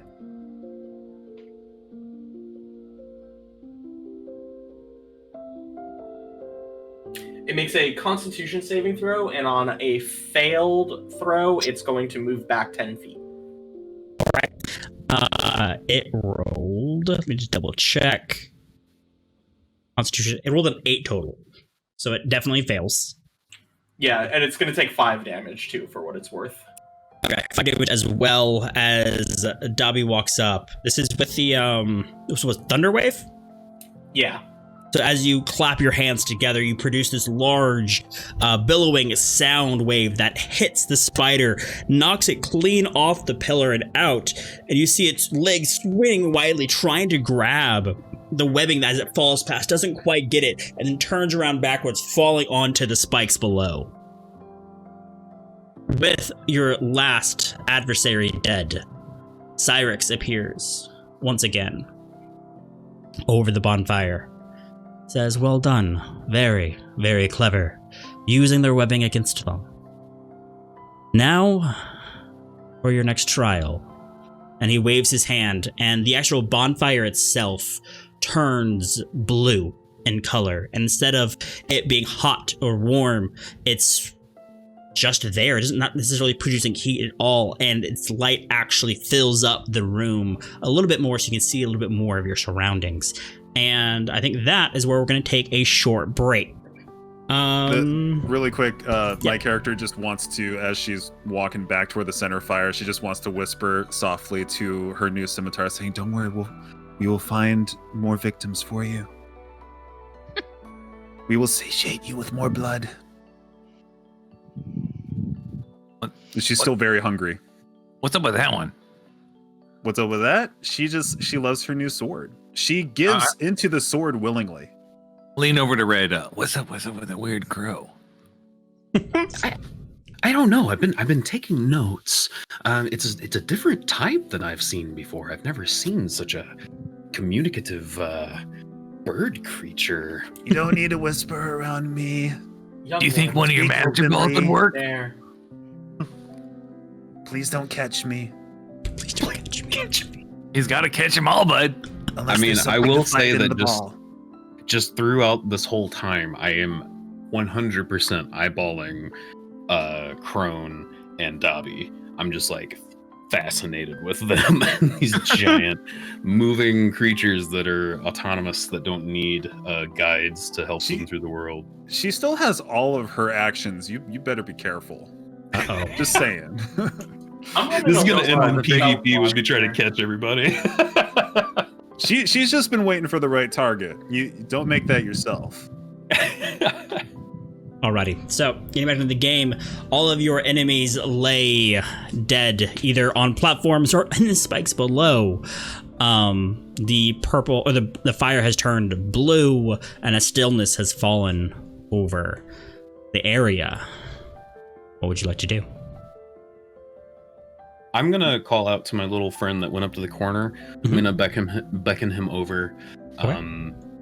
And come here, little friend. And I going to. Can I? No, that's well. I'm just gonna say, hey, buddy, do you mind following us around a little bit? Do you know your way out of here? Do you know what's Ask me if you know Cyric. Do you know Cyric?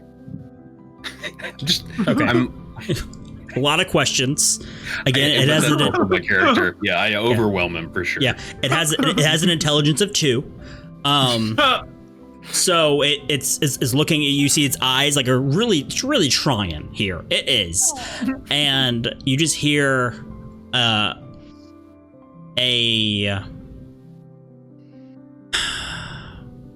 not necessarily a word or a phrase, but you get the feeling of homesickness from it. Aw. Oh wow. Oh, it's okay, buddy. I'm homesick too. I don't even know how I got here. We were actually somewhere else before we were even here, and I didn't know where that was. So, maybe if you and me stick together, we can find you a way back home. How about that? Catch him. Catch him. Yeah, give me a like an animal handling check. Okay.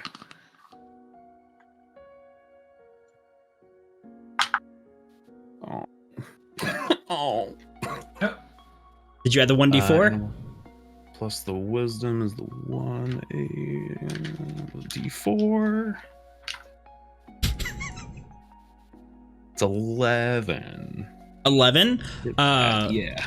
So with that, it seems agreeable to like go along with. It's still a little like hesitant of you and still unsure of you. But yeah, it'll definitely follow you around. Could I? Oh wait, it's charm still, right? Mm-hmm. Yes.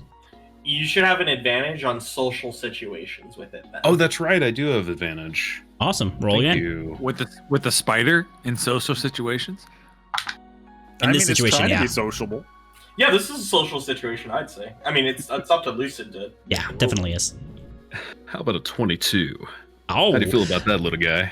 At that point, Nice. it warms up to you quite nicely and starts kind of walking around you and like rubbing against you, kind of like a cat would. And then it does purr and rubbing it. It does not purr. It clicks in a really creepy way. Okay.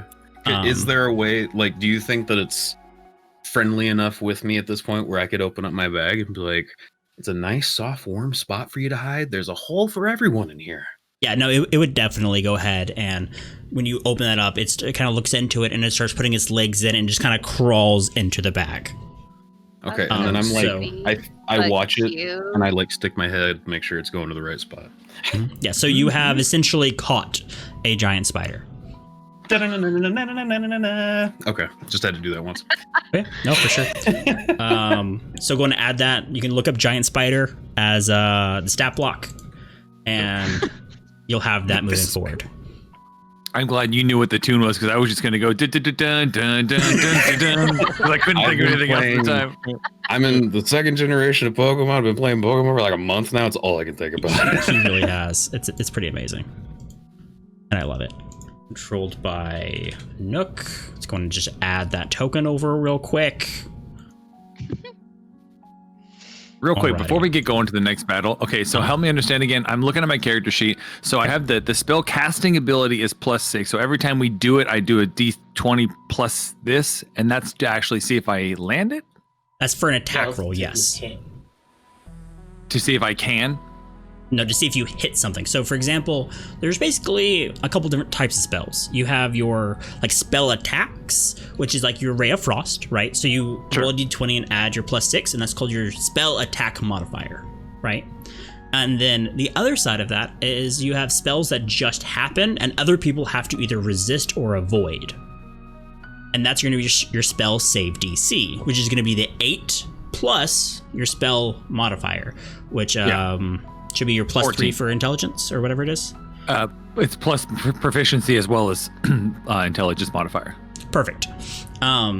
So then in those cases, you don't roll anything, and then whoever the subject is has to try to avoid it by rolling themselves. And when I'm rolling against, when I'm doing my spell casting ability, what am I rolling against? Their armor class or their Exactly. Yep. spell? Okay. Nope, their Got armor it. class. Thanks. Yep. Awesome. Mhm. Okay.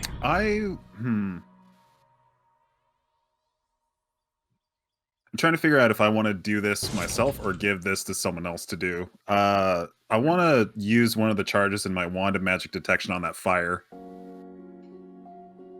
So since you have it at your wand, you can just use it, and it just works.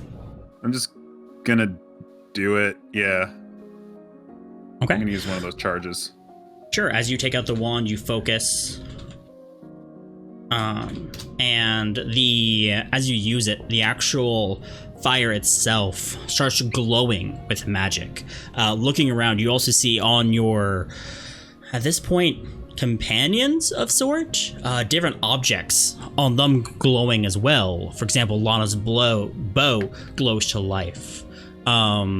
Different objects on Dobby, actually quite a few objects on Dobby, glow as well with magic because of the inherent what they do. The bag that Red is holding, that the spider just crawled into, starts to glow. All different colors representing different schools of magic. And the actual shield my eyes. The actual bonfire itself does glow, and due to the spell, you're able to know that the bonfire school of magic is conjuration. That's what that is. And that's all the knowledge that they gave me? Yes. Yeah, that makes sense. It is just detect magic. Yes or no? Yes. Okay. Bone to charge, whatever. So Anybody from the is it School of Conjuration here? So in addition to that, you notice that the shield that was picked up, right, from the Beaver's room, the dark shield of the Dark Sun glowed. The one that's on my back. The one on your back, and the crown of the three, or the crown of the 3 crowns, that is on, I think, Lana's side. My sash, The satchel also glows, as well as the sword in your hand. So all 3 of those items are magical. So like the room, I know you said the fire made everything like light up better. Mm-hmm. Is it still just the pillars and then nothingness, or? Yeah, you can see now that the actual bed of spikes around you just extend out in every direction. But there's nothing else. Where did the dude come from? Cyric, when he popped in and talked to us, where did he actually manifest, or did we just hear him? He manifested probably about 15 feet above the bonfire. Floating. Is he still there? No. Is there something up there? Can you see up there? Your ropes. You got a rope. Can you do one of your strings up really high? Looking up, there's nothing there right now. Did you say conjuration? Yes. And does that, I mean, I know that I have completely skewed my class and character, but that's exactly what I built my character around. So Sure. Yeah. Okay. Yeah. So you know this as being able to make things, right? Conjure things, summon things from other worlds, anything like that. But also it can be used to transport things from one area to another. Also falls under conjuration. So I'm gonna call Flamflap back over to me, and I'm like, "Go get back in your hovel. You know where you are. Yeah. Oh, don't mind him. Don't scare him. I swear to God, if you burn them, I will." Okay. And then I'm just like, I think it's totally fine. I'm just gonna, and then I'm talking and rambling, and I just walk straight into the fire. I'm like, I think it's totally fine. It's just full conjuration. It's just some kind of game. And then boop. I'm just gonna immediately follow him because that scared the crap out of me that he went in there alone. Sure. So as the two of you step into the fire, there's a flash of light and you disappear. The rest of you remain. Well, let's see where this leads. All right. Is everyone else I'm walking just- through? I'm gonna follow in silently. Okay. So for this one, I would like to have all of my players have Discord up for me, and I'm going to have you private message me, please. So go and pull it up, find me. You can go to a search and search like Lucid, or click on Slide me. into those DMs. Yeah, just slide into my Sliding DMs. now. If you're in the Sliding direct message menu, you can like right click me or click on me and hit whatever, right? Good. Proper good, slid. good. Awesome. Oh, he says good. Yes. Yes, This yes. pleases him. It does. Good. Okay. Once everybody's there and good and found it, cool. Nook, have you found my DMs? Yes. Don't Awesome, slide in cool. too well there. Slide it in like home plate. No, Alright. the crone's got pretty good movement. Ah. So with this, as you Flightless all bird. appear, as you all step through the actual fire, you each find yourselves completely alone in a small wooden room. The floors, the walls, the ceiling are only just large enough for you to stand in, and in front of you there is a small table with a vial of some kind of liquid. Slightly clear but shimmery, as if looking into it you could lose yourself. A small torch hangs on the wall just next to you, just above your head, lighting your area. You hear Cyrix's voice in your mind. This trial is a test of wit. If one person drinks the vial, they will be released from the game, free to go about their way. If two or more people drink, they die here and now. You have 30 seconds to decide. Players, I need you to message me in the next 30 seconds with what you choose. To Oh my drink god. or not to drink. I don't like this at all.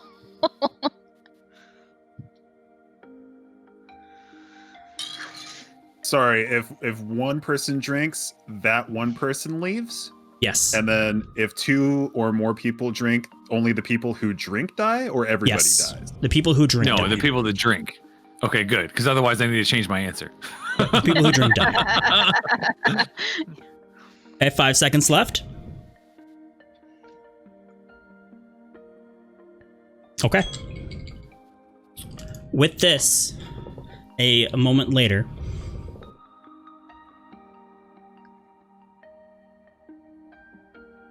okay, I see Dobby's answer. I see the crone, Red, Lana, and Nisak. Nisak. I cannot remember your name. Cool. It's me, Sonky. Nisak. Okay, I have everyone's answers. Don't worry From about here, it. those of you who did not drink, in a moment after the time is ended, everything fades from view. The small wardrobe-like area you're in fades away. You feel yourself drifting through the darkness. And then all of a sudden, your feet falls upon solid ground. Looking around, you are in a grassy area. There is a small river that runs through the left side of this area. A few buildings stand decayed in ruins as a small bridge spans that river. Trees and what seems like a ballista stands on the top right-hand side, along with a treasure chest. No one drank the vial. All 5 of you Good job, are here. guys. Good They job, guys. didn't want to risk dying. So proud Wait, of is the y'all. spider is the spider actually gone? Because I was gonna yell, "Yo, you named that thing yet, kid?" If it was actually still hanging around. No, it's in his went in my bag. sackle. His sash Oh, okay, currently. cool. Yeah, I had just moved over the token. I was removing it off for now. We love ourselves a good prisoner's dilemma. That was good. I like that. Cyric I got then so appears nervous. on the ground next to the bridge, spinning. Says, "Congratulations on reaching your final trial." Applause from the crowd roars. "You must now fight each other to the death. The winner..." Can I cast Charm Person on Cyric? Can I attempt this? Yeah, you can certainly try. I would like to. I imagine he's going to be a bit of a donkey, but He's not gonna like that if that fails. I definitely try to. Well, we got an hour and 20 minutes, but we got to start making stuff happen. Yeah. So actually, I think I would like to cast. What is it called? Crown of Madness? The Crown of Madness. Yes. Okay, so let's see. What is Crown of Madness? Lost it.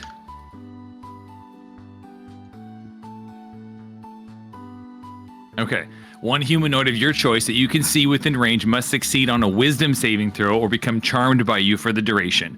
While the target is charmed in this way, a twisted crown of jagged iron appears on his head. Oh, this is the one we have to actually keep doing every single time? And is Charm Person the one that lasts? Charm Person lasts an hour. Okay, so actually, yeah, let's do Charm Person. So this is the one where it lasts an hour. It's still the same wisdom saving throw. And does so with advantage if your companions are fighting it. So we're not fighting. If it fails to save, it's charmed until the spell ends or until your companions do anything harmful to it. The charmed creature regards you as friendly acquaintance. Yeah, okay. Okay, as he appears and starts monologuing, you swiftly cast the spell, and he stops mid-sentence. And the applause dies down. He turns to you and smiles.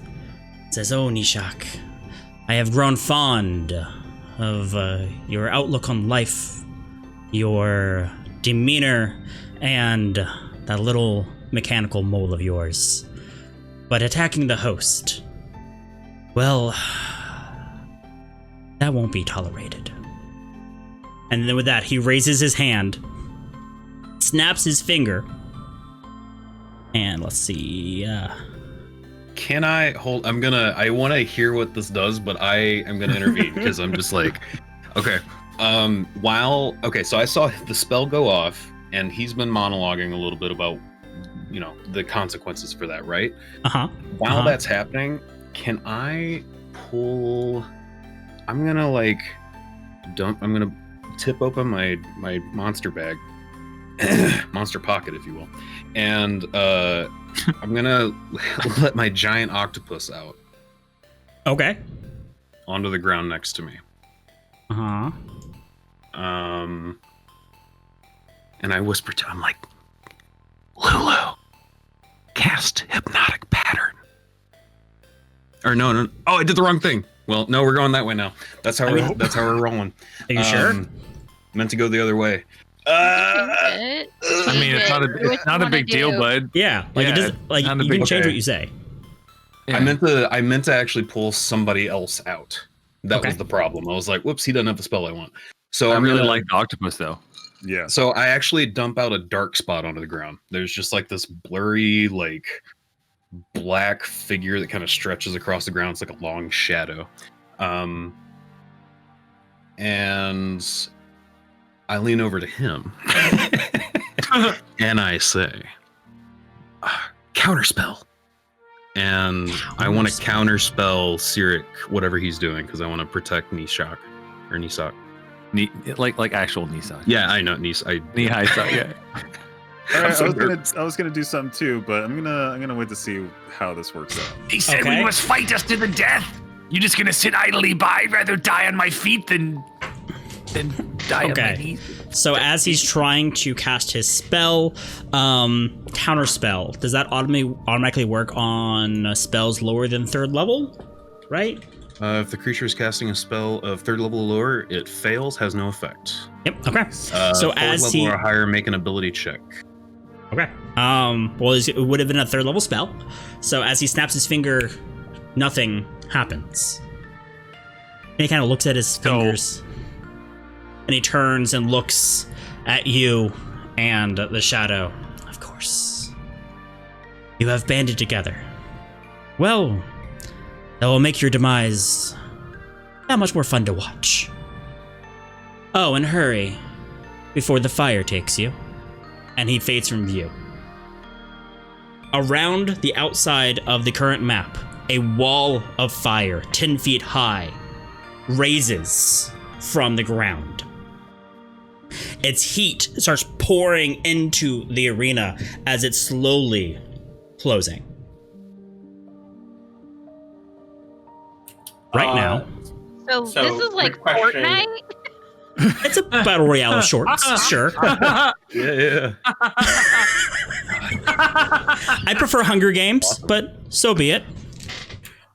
Question about that then. So the fire that's spraying, is it like just closing in, or is it like still in the area? Is it like spreading, or is it It's like spreading. a cage that's like getting smaller? Okay. It's spreading. It's spreading. Okay. Do we see it visually represented here? Not yet. So right now it is outside of the arena, outside of the entire map. Basically, the next square that would be outside the map is where the fire is right now. Cool. I'm so disappointed. I was originally going to bring a bag of holding and a portable hole with me so I could create a gate into the ether, and that totally would have been useful right about now on our good god here. Oh well. Anyway. I don't know if this is allowed, Lucid. So, to get Fenthras, I went through the trials of what was the god's name? I don't remember offhand, but I know what you're talking about. Anyway, the god. Would my connection to that god be of any assistance, or could it be of any assistance in this world? Can make a religion check if you want to make a plea to that god. You know, try to say something. Yeah, I would like to. Okay. What did you get from this god? That sounded awesome. What was it? Fenthras. It's my magical bow. Cool. Yeah. Okay. Oh my gosh. What'd you I get? got a nat 20. Legend. There we go. Okay. Divine intervention. This is like Here we go. As through the gates of space time. as you are calling out to your patron god, you call out for help of, I guess, what are you asking? Basically get me and my newfound friends Aw. out of this illusion of a world. Okay. I didn't even think about that. Or at least like strengthen me to be able to There she like goes. give me Always some thinking sort of about herself. insight to what I can do in order to not kill them. Okay.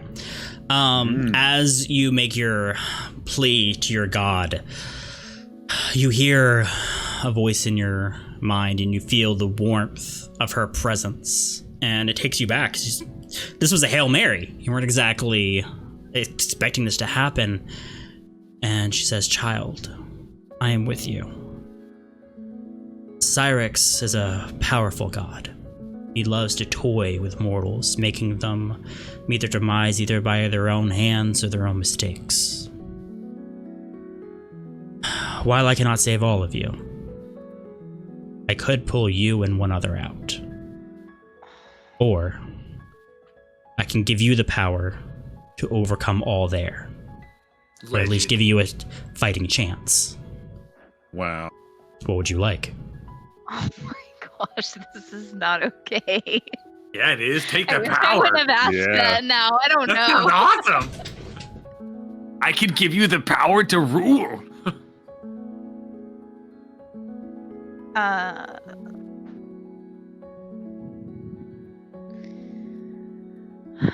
I'm gonna.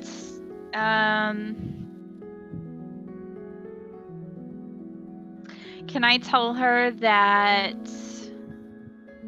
I want to try to work with them to find another way out for all of us safely first?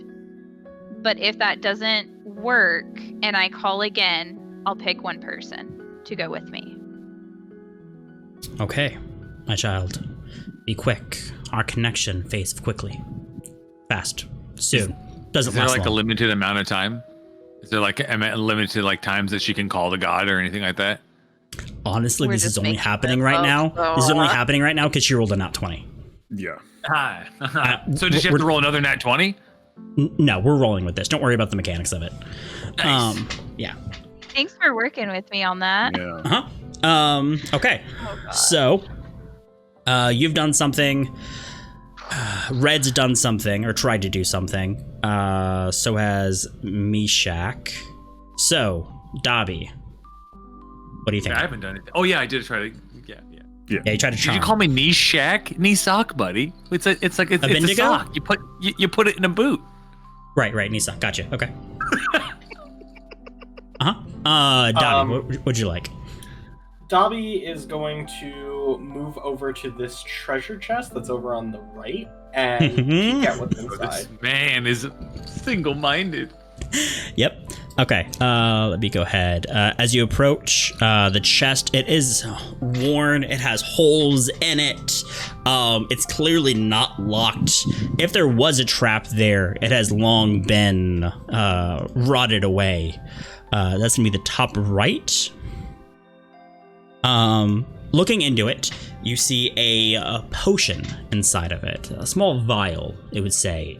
It has this golden liquid swirling quickly, bolt of electricity shooting through it as it just keeps swirling around in circles. You being a artificer. Yeah. I was just gonna tell you because you're an artificer. You're familiar with magical potions. This is a potion of haste, or potion of speed, which grants haste. Sounds good. The other thing I would like to do is, so back in the room, I crocheted a small bird that becomes a creature I can control. Can I have it fly over the flames and tell me what is past the wall? Sure. As it flies up and looks around, it's an endless sea of fire. Great, interesting. Oh, young ones, we will have to use all of our brains to figure out how to escape this land. I found a potion of speed. Everyone else, look around for more useful artifacts. I can inspect them for us. I'm gonna go up to this chest and open it if its lock is rotted away, or do I need to unlock it? No, this one's the same exact disarray. This small building is falling apart. There's holes in the walls. The floor is just dirt at this point. The chest sitting here, as you open it, you also find another potion. This one is green and swirly, but it's like a light green, not like a sickly green. Kind of like a nice grass green, if that makes sense. Like a sweet Grass green. green.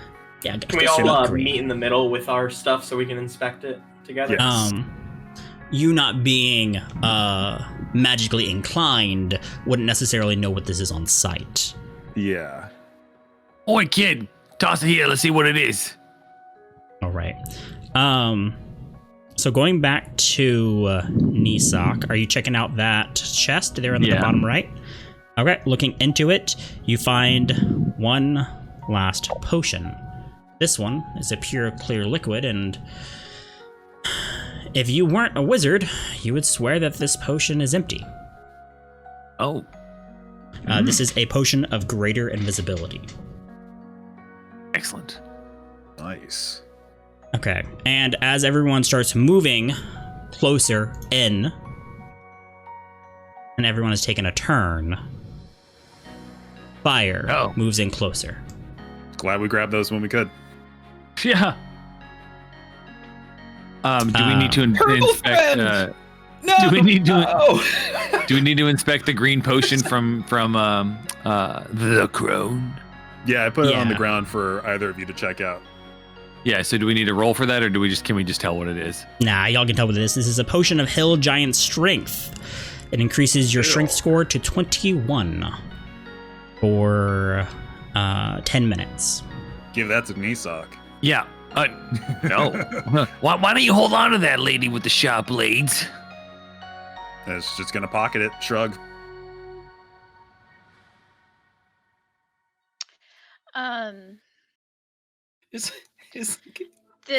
Dobby, is your little flying thing still out? Yes. Can you see how far up it can fly? It should be. Well, it should have a fly movement of 30, so it can move 30 feet a turn, basically. Hmm. And it also it's like a small thing. It can't like do much other than like recon or like hold a couple items.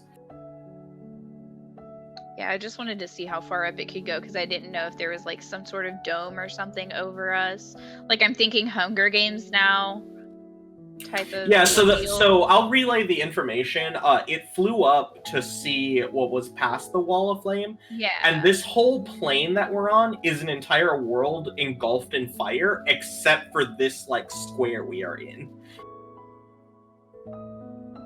Okay, so at this point, I would like everyone to go ahead and roll initiative, just to keep track of turns and the movement of the fire. 13.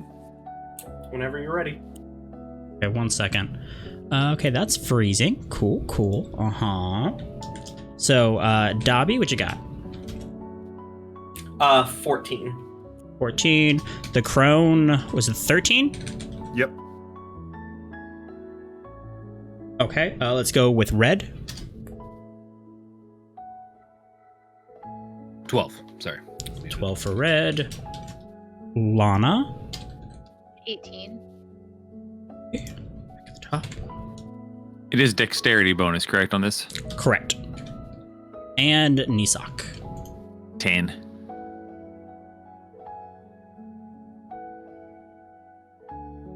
Perfect. Okay. Red, can you try to move your token one more time for me? Got it. Perfect. Okay. Good. Okay. And then with that, at the top of the round is Lana. What would you like to do?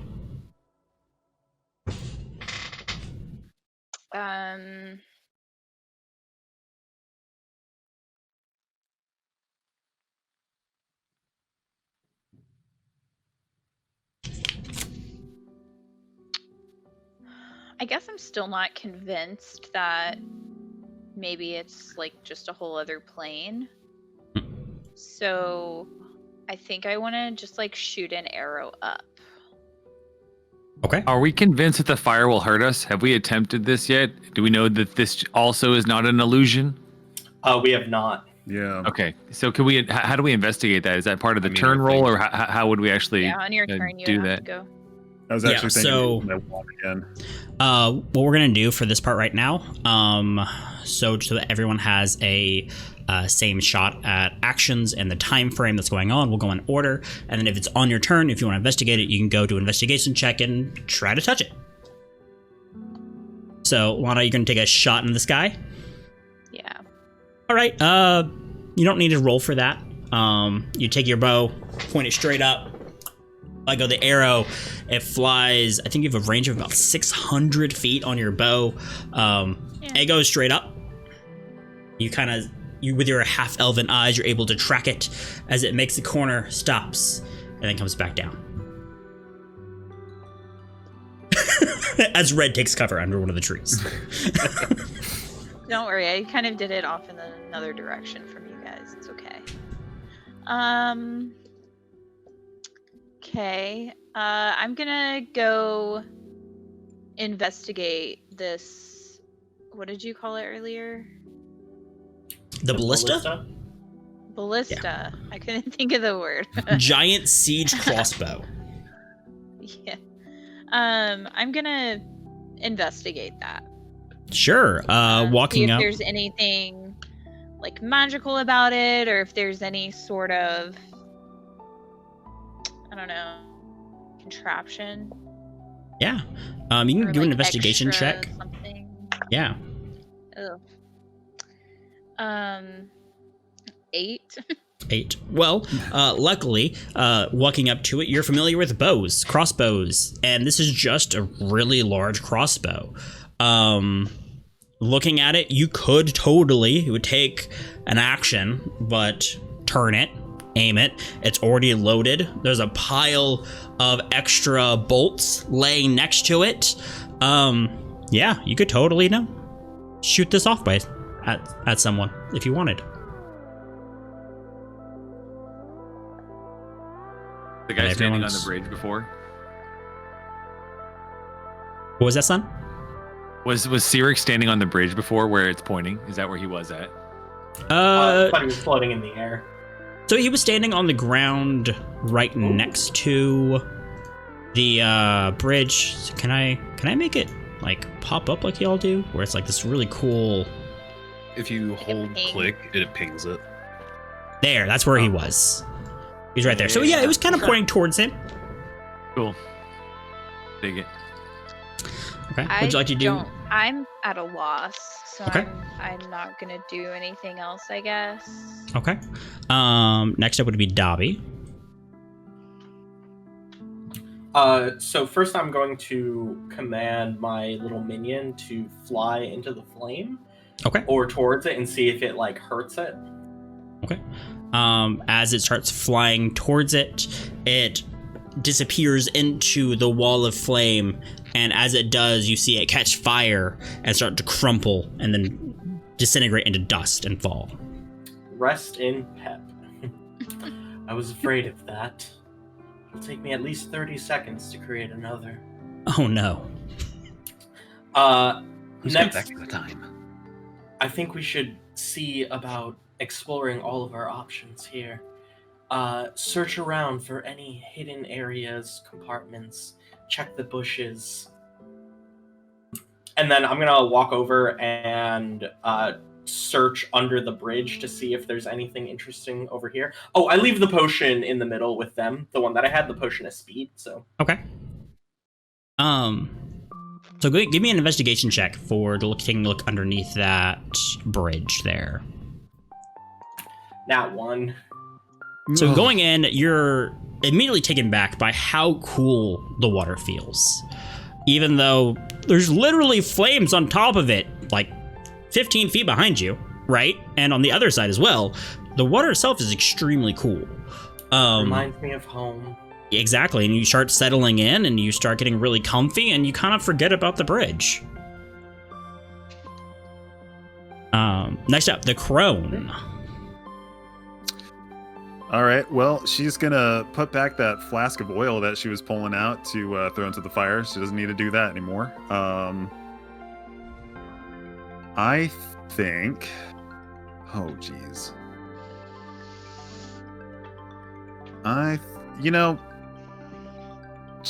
She's curious about this bridge too. I think she's gonna do an investigation. It was just an investigation roll, right? Yes. 14? Yeah, 14. As you're kind of swimming underneath, you're checking out like the actual river bed and the top of, or the bottom of the bridge that's below, and you do see one last scroll that is attached to the top, or I guess the bottom of the bridge, just above the waterline. Okay. Does that take any of my any extra movement swimming around in there? Like maybe a little, but you have 40 feet of movement, Yeah. so you can easily like, swim in there, grab it, come out. Yeah, I'm gonna grab it. Shoot, I'm not gonna know anything about magic. I mean, you could bring it to me since you're already under the bridge. You just come to the other side. Yeah. Yeah, I mean, Very relaxed right now. yeah. Your turn's not going to be coming up again for a bit, though. Yeah, maybe take it over to Nisok. Yeah, I'm going to do that. I'm going to bring it back. Nisok. I need you to check out this scroll over here I found. How deep can my mole dig? Ooh. It has a movement speed is 40, so we can say 40 feet a turn, because it's a mole. Can I dig and also look, or is that 2 separate turns? I mean, you can command the mole to dig as an action, and then after on your next turn you can investigate it. But Sick. Awesome. But up next, or actually, Crone, did you want to do anything else? I think that's it for me. Yeah. Okay, so Red, you're up next. Okay. And then Nisok, you're after. I've been furiously Googling on the side to try to make my spells octopus ink flammable. So anyway, Look up all the spells you might need on D&D Beyond #WotC staff. Oh no. Maybe see if your octopus can swim through the river, under the fire. Bro's gonna die. It's gonna die. Just put one tentacle under it. It's gonna be calamari. Yeah, just slip a little eat calamari. it. The crone is gonna be smell it and be like seafood. Yeah, no. Crone's hungry. So I saw 2 people, right? Crone and Dobby went into the water, right? Yes. Okay, so I could tell how deep it was from them being over there. How deep is the little river that's run through here? 5 feet deep at its deepest in the middle, and it just kind of goes slowly, gradually down to that depth. Okay. Shoot, man, this is scary. I really don't know what to do. What was the scroll again? I'm sorry, I was Googling on the side. What was the scroll that you found, or were you able to? We don't know yet. You don't know? Yeah. What's your arcane modifier? You could probably take a look at it. Nah, I don't have Arcana. I mean, I've got intelligence, so I could. Yeah, I mean, it wouldn't be that bad. You can give it a try. Yeah, sure. So if I don't know if Cassette's over at the bridge or whatever, but I'm gonna move to Cassette, Crone, and I'm away from the bridge now. No, he moved over back to us. Yeah. Back to us. She moved over. Okay. Back to us, yeah. The crone. Can I see that? I might be able to identify it. Yep, I'll hand it to you. All right, so I'm gonna roll to identify that. She says casually. Sure, yeah. Squawk. Yeah, I hand Arcana it check. wordlessly over.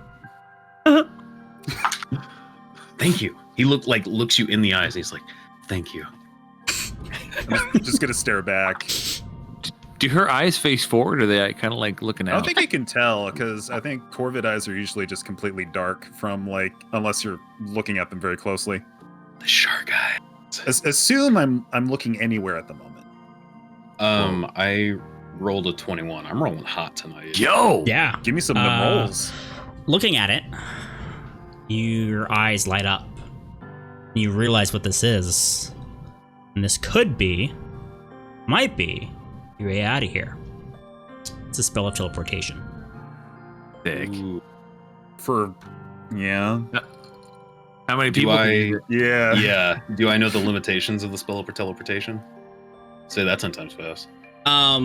You yourself, because you're not necessarily a book study wizard, right? This is pretty foreign to you. You can tell that it's a teleportation spell. I mean, just to make it easy, yes. 8 willing creatures of your choice Okay. Oh. can be teleported Well, I can to someone to the same place, to choose somewhere else. And then have I noticed that Dobby is just passed out in the river? Just yo. Just vibing. Wake up, buddies. He's about to drown. Because if he's just gonna chill there, I think we all need to move over there and hold hands. Well, if this is spell of teleportation, we might be able to get out of here. But I don't know if I can. I'm not sure how to, because the spell of teleportation, don't you have to know where you're going to, or can I just cast it Yeah, you have to know where you're going. The destination you choose must be known to you, and it must be on the same plane of existence as you. Oh God. If we do like an Teleport to the investigation god check, and let's fight the god. Yeah, I'm a little we against know- that one. can we find out what plane of existence we're on with any sort of check? I was gonna say, yeah. Sure. Jeez. What kind How do we identify that? Let's just call it a survival check?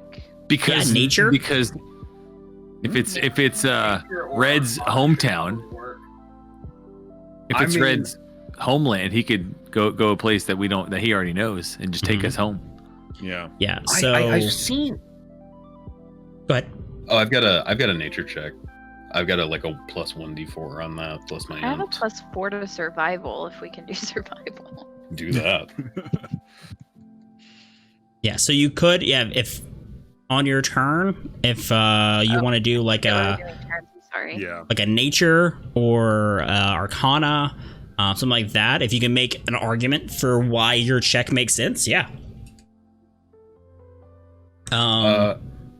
So just to clarify, with teleportation, you have to know which plane you're on, and you have to go to a destination that you already know. So if Correct. Nook is brought here, or if Red is brought here from a completely separate plane of existence, and we're probably not there, we would have to know. He would have to know somewhere on this plane. Correct. Right. Or whoever cast the so- spell. Sure. But if someone can make a successful skill check to see what plane of existence we're on, we'll at least know Right. where we're coming from. So that's good. Yeah. Okay, so if I can on my turn, I've already identified the scroll. If I can roll to identify the plane, I'll do that. Yeah, sure, go for it. It's a skill check. Why not? So I'm thinking real hard and I'm looking around. Oh no. No good. I got the Professor D4. Oak. Hold up. It's a 10. Yo. 10 total. Okay. Yeah. Looking around, looking at the grass, the environment, the sky. It's current time of day is about dusk. You can start seeing some stars out as the sun sets in the distance. Looking around, you recognize like the type of bushes and like the land. Looking at the stars, you can't really exactly make out like what constellations are there, but like things don't look too crazy different. This plane of existence is probably what's called the material plane. Okay. Then I'm gonna relay that info to the party and just be like, I think we're in the material plane. I think if we just focus on a location, whoever cast this can take us all there. I've seen pocket monsters do this from where I come from. Maybe I could just take us back to my hometown. And I'm gonna walk over to Dobby and just be like, he seems kind of lethargic, so why don't we just get over here? How you doing, buddy? Right. Now I put my hand on your shell and I'm like, hey. trying to shake them awake. Alrighty. Next up would be Nisak. Okay, so we need to go over. We're trying to get over to Dobby, and then are you Yeah, I mean, Red, honestly, were- do we all want to just hold our turns to get over here and cast the spell? The spell though, does it matter for things that might be in bags? It should take all of our stuff with us. Yeah, it would take Well, anything that you're holding, because anything I'm like that. Creatures like in Red's bag, They would come with. because it Yeah. said 8 beings, right? So I see what you're going with. I'll allow it because they're in like they're basically his possessions. like a No, that's a good point. I'm Yeah. smart. They're all But we like have to know where magical we're beings. going, correct? Yes. Going to Pallet Town. Don't worry. I mean, Don't worry about it. so is that what we're doing? We're just gonna like group up and I suppose. Yeah. my turn We again, have to- basically. Do we have to wake him up? Wait, I'm just gonna put a hand on him. I'm not gonna worry about Okay. shaking him awake. I mean, Hey, let's grab that little piggy toe. so just to be clear, Dobby's not actually asleep. They were just chilling. Yeah, we're Oh. just vibing. Yeah, Oh, okay. Yeah, they just basically, the reason I said that was because they did like a nat 1 on their turn, so they were trying to investigate but couldn't. And yeah, I missed the one. My bad. you're good. They, No, they you're just good. Red, got too cozy in the water. Think of where we gotta go. Where we headed? There's no place like home. There's no place like You know, before we do this teleportation thing, the fact that we have a crown is bothering me. This whole triple crown thing, Fair. that item hasn't come up on anything. Why did that item exist? Why do we have it? Bro, you're stopping us from going to a Pokemon town. I mean, Okay. yeah. Well, we're Alright, still I mean- doing turns, right? So whose turn is it? Technically, Nisox. Oh, okay. Yeah. So are we doing the turn thing still? Yeah, right now you are, because once your turn ends, The fire, fire moves move closer. in. Oh, okay. So do we actually need to? So if I don't know his plane of existence, we'd have to go somewhere I would know, or how would So it's how the would we have him caster. cast it again? Right. That's what I'm Whoever saying. So how would we? casts Right. I understand. That's So not in my order for next him, turn. right. So that's what I'm saying, guys. So that's like a whole other turn in. So we have to like wait like a whole other turn. This fire could get even closer. So do we need to like do this? Do I need to cast it, or can we wait No. until your turn? So we can just wait till Red's turn, and then Red can just cast it once, and then we're all going with Red. All right. I want to But he's dig. worried Like, about the fire closing in before. yeah, I want to dig like 5 feet below the surface too, just hang out. Sure. Your mole just digs down, and you get in there on your mole, and with your combined height, your head just pokes just above the ground level. just for peace of mind, right? Yeah, Yeah. it's like a little I like groundhog. Mole. Ground mole. Mole. Well, because you're sticking out, so you're like a groundhog, because like you're sticking out of the No, ground. we're Yeah. The We're all mole's the way doing the down. job. Yeah. Okay, we're all sure. the way down. We ain't prairie dogging it. Okay. With that, the fire slowly moves its way in, one step closer. The bushes starting to catch fire. The back of the ballista starts to catch fire. As you get back to the top of the turn, and at this point, Cyric appears once again. This time in the air, directly above you. And Sake shakes his head. Why, oh why do you refuse to kill each other? We just want a good show! And everyone screams in excitement. Wait, we? We've been able to hear like this crowd Yeah, all there's a around. Yes. crowd. Yeah. There's been I a think I crowd the missed whole the time. whole crowd thing. So we've been Yeah. Oh, on no. display this Yeah, entire we've been time. on display. Yes. We Yeah. haven't noticed this. Oh my gosh! I mean, Or you we haven't like, noticed we- this. I mean, we haven't been worried about this. Why haven't we talked about this? I thought it was only a single guy that was like kind of keeping us like in his own sick, demented thing. I'm gonna call out to him and just say, "Screw you, pay me." You get your payment if you survive. But I see you don't agree to those found... conditions. While I appreciate a good game every now and then, we are not beings for your entertainment. Of course We will you be are, taking though. our leave. Of course you are. do exist. You're mortals. That's your I'm only gonna purpose ask him in this where he's world. at this moment. He's probably 15 feet above SunVsTheMoon, or above Nisox. No, I mean, like physically, or is that like a Projection. hologram He's- projection of him? As far as you can tell, it's him. He seems solid and corporeal. It's a god. We're level 5. I'm just gonna throw that out there. But our combined level is 25. We'll be okay. I mean, to give you hope, he does I have only stats. have half my health. He does have stats. He I does did have give him That's stats. also true. That's I very did true. give him stats. Oh, but we're gonna. I'm gonna shoot cast an arrow this. at him. We're also in the middle of a bunch of fire that he controls. Sure. Are we on but- turns right now? Yeah, Oh, yeah, and it's Yeah. currently Lana's turn. Oh no. does anyone I like- want to let me go ahead and just burn all my rolls after Lana's? Nope. I like Alana's fire and the arrow ability. I like Sure. this, No. I mean after Lana's. Yeah. I kind of want to take my turn after Lana's, grab that scroll, Okay, and never get the mind. hell out of here. I'm just Personally. kind of ducking below the All earth. right, let's just see what Alana's happens. like, I'm taking aim. I'm just like ducking below the earth. Yeah. Lana, Let's see what roll happens. your die. 19. Nice. Yo, 19 total. Yeah. Hits. legend. As your arrow goes up, it pierces his suit, and blood slowly comes out. Go and roll your damage.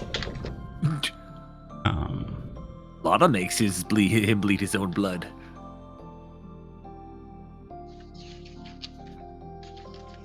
I mean, so, well, he doesn't have anything else. And I didn't do Hunter's Mark first. So, 4 plus 7, 11. 11 points of damage. Very nice.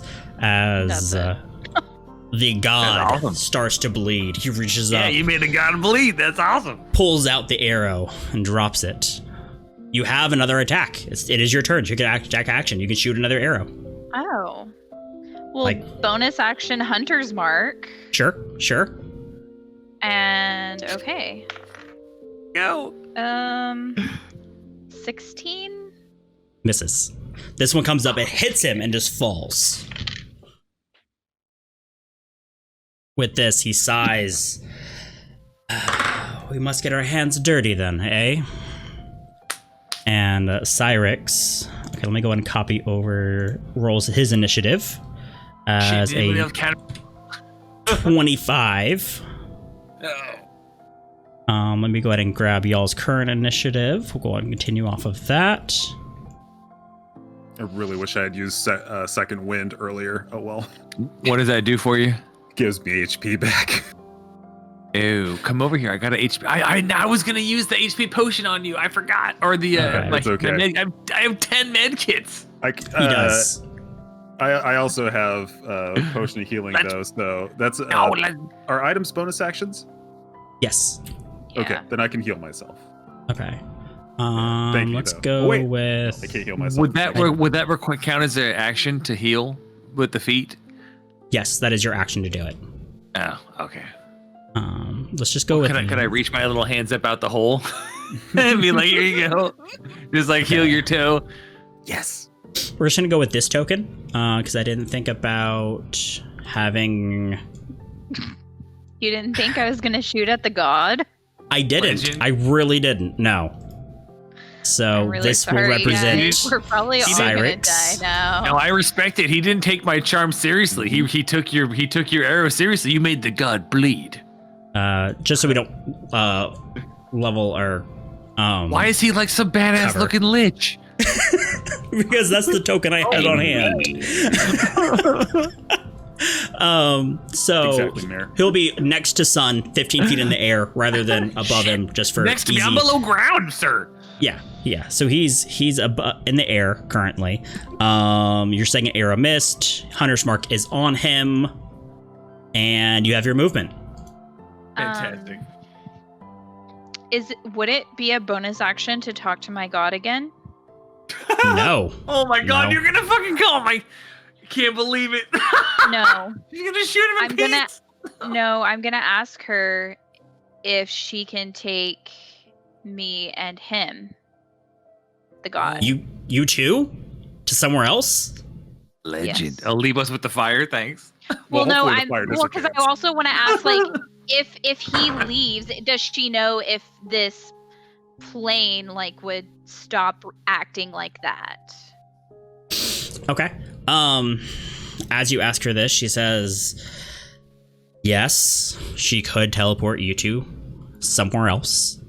This plane would not go away, though. She would not be able to break his creation or his spell over this. But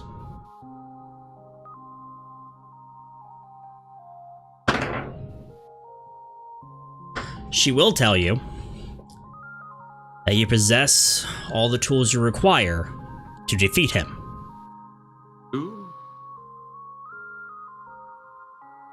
Are they just talking in like one of those Assassin's Creed like slow down moments where everything else happens? Yep, exactly. Yep. And in your mind's eye, you see the sword, the shield, Oh, and the crown.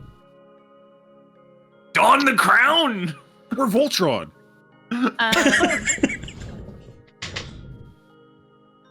Wait. I don't have another bonus action right now, though. Nope. That's it. Okay.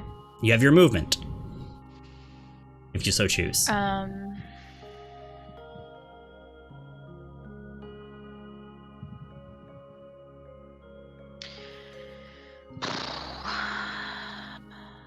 Okay. Who has the sword? That is the crown. The crown. Brown. Okay. Who, luckily, resisted the curse and is able to let go of it if need be. Oh, hint. Mhm. Oh wow. Or could, because the crone goes after me, I could hand them the other items.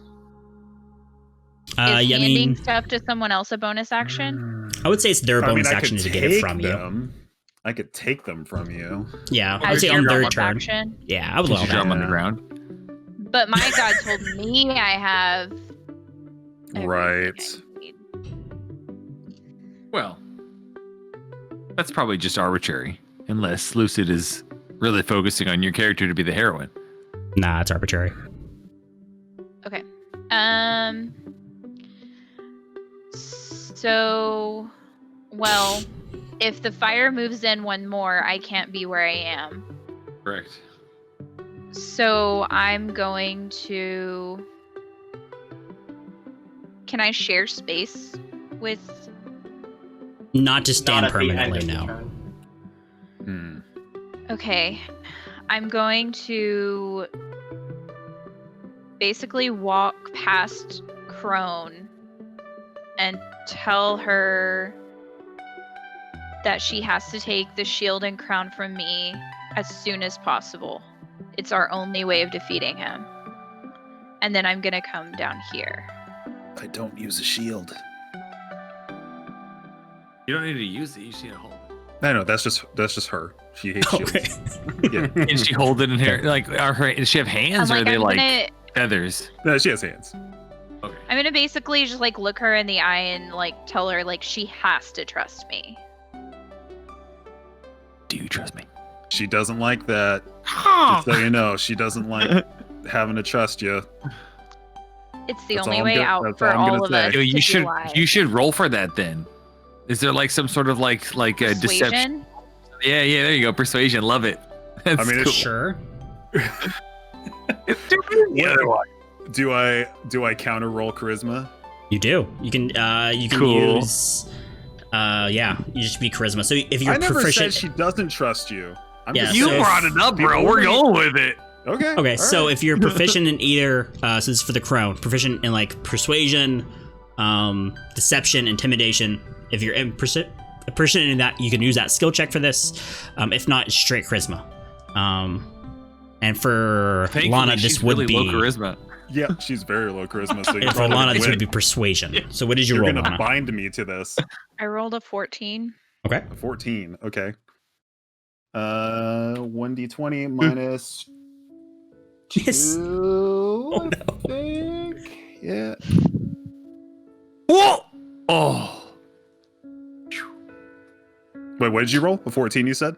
yeah. So All right. You are more she trusts you inclined- begrudgingly. yeah, so she trusts you begrudgingly. This is not mind control, right? She doesn't. Right. She's not forcing I'm you to making do a character anything. choice. Right, but you are now more inclined to be like, okay, I'll go along with it. Okay. Dobby. It's the end of my turn. I so hope that they take the scroll and leave.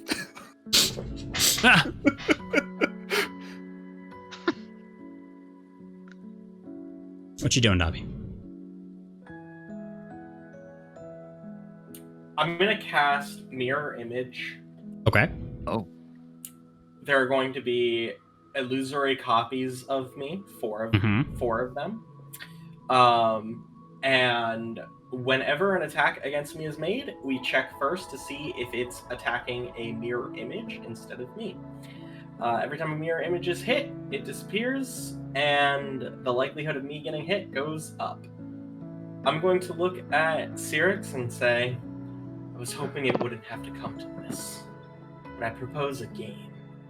With your godly strength, can you push me back? I wonder. If you win, The pop off. I'll give you my life. Oh. Okay. Do you with want that this, potion of strength real quick?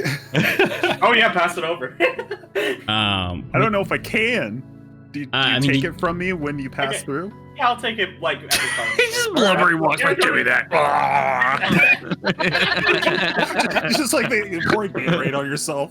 Sure, it'd be so we decided it was a bonus action to take an item, so then you would need another bonus action or an action to actually drink it. So Okay. Got it, I'll still never take mind. it, but like I'll still take it. yeah, for sure. I don't need it. I'm all dex. I'm gonna go full tank right now. Y'all prepare whatever kind of Cthulhu killing spell you have. Cthulhu killing spell.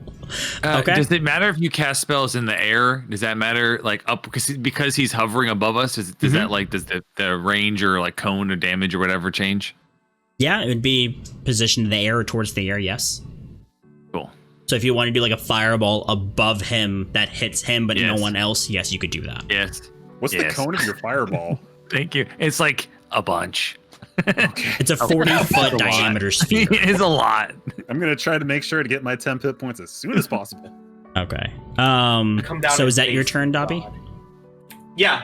I Okay. just say come down and face me. A crone. All right. Red, you're next. She's gonna shake her head and she's gonna quickly run over to Lana, grab the shield and the helmet. Crown. Yes, crown. Thank you. How do we do this? It takes the bonus action to take them, right? Mm-hmm. And then if Does you it- want, you could use your action to put both on, because it's usually a bonus action to switch weapons. Right. So if you want to take your action to go ahead, don the shield, put on the crown, you could. Cool. You have to do You it will, now. you will probably weaken the god if you stab him while wearing all of the armors. she's gonna grip that shield. She's gonna put on that crown and grip that shield, and she feels really dumb right now. She's very embarrassed, but she's just gonna go ahead and do it. You Okay. look marvelous. Don't And be, then don't be she's selfish. gonna move herself. Actually, no, she's gonna stay right where she is. Yeah. Yeah. Okay, so before you move or anything, I need you to make a Constitution saving throw for me. Oh my god. Thanks for killing me. No, I'm just kidding. Sorry. No, it's okay. I got a bonus on that. I'm doing this to see what happens, so I'm happy. 12. Good enough. Oh! So with it, There we go. donning the shield, you feel the protection flow over you. You All put right. on the crown. You feel its protection cover you mentally, psychically. Your mind expands as if you're reaching out to a new level of communication, and you start hearing the thoughts of your party members, of Red, of Lana. The sword glows. The black blade has this aura of energy start coming off of it. You got And your AC is increased by 10. Whoa. Okay. You now have 150 hit points. Ow! The crone. And your attacks have a plus 10 modifier. Okay. And you do 3d10 damage plus 10. Let's go, on your DPS. attacks. Sorry, 3d10 plus. 10. DPS, tank, yeah, just everything. Broken. 3d6 plus Busted. 10. Okay. Yep. Got The no crone, support more though. like the croaken. Croaking. I thought he said 3d10 plus 10. Or is it Yeah, for the 3d6? damage. 3d10 plus 10 for the damage. Oh, 3d10 plus 10. Okay. Mhm. Holy cow. A lot. Okay. Mathematically speaking. The rest of you can feel the power coming off of a crone. Crone, you feel magnificent. It's kind of scary, to be honest. Crone, you feel terrifying. Crone She's still feeling really silly. feeling this power is amazing. This is what you've searched for during the latter half of your life. The power to fight anything. The power to kill anything. But you know it's not sustainable. You don't know how long you can hold this form. Gotta use it. How long are you Super Saiyan Crone for? Yeah. Till the fire engulfs us, probably. Yeah, right. Yeah. All right, so Oh god, that's like one more turn. That's a couple more. We can all move into the middle line. so you have that was your action and your bonus action to put all that on and activate that. You have your movement. I'm gonna stay where I am. Yeah, I think I'm gonna stay where I am. Okay. Because I can't move And- underneath him like directly underneath him. So I think this is as close as I'm gonna be able to get anyway and still be safe. Okay. Red. What you got? Muted? Yep. Every time, all the time. My default is muted. Bro, I feel you. So I lean over to this like shadow standing next to me, and I say, "Whispers, hold person."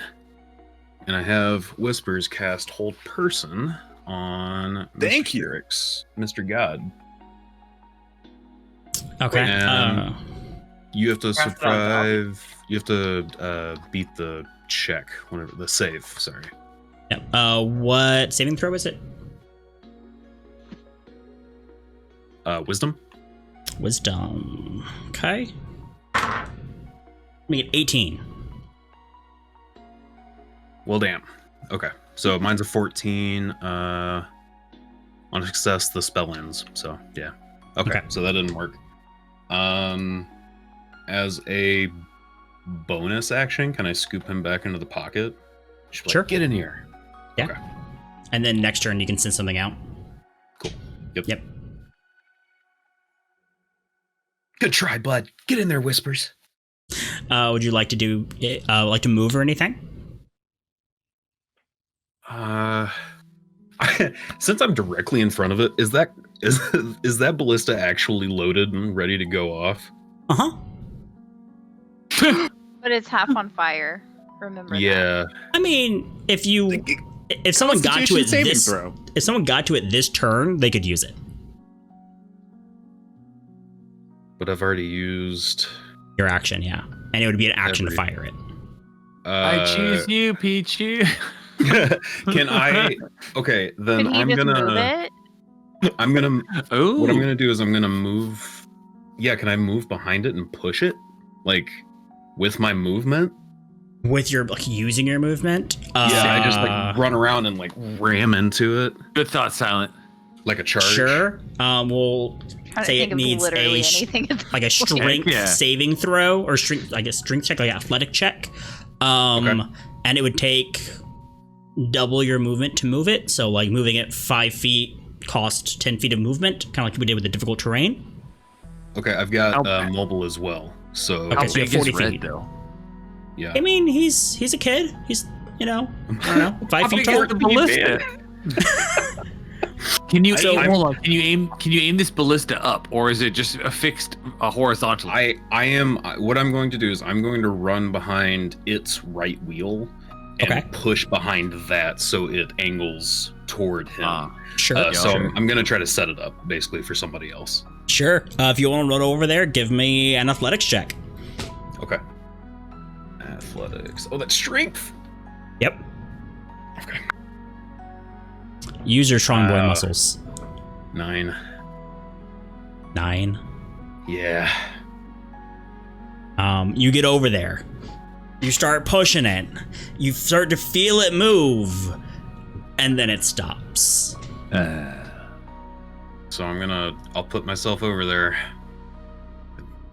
Ouch. Oh gosh. Okay. Right. Fire. Let's see here. Couldn't have done it without you, kid.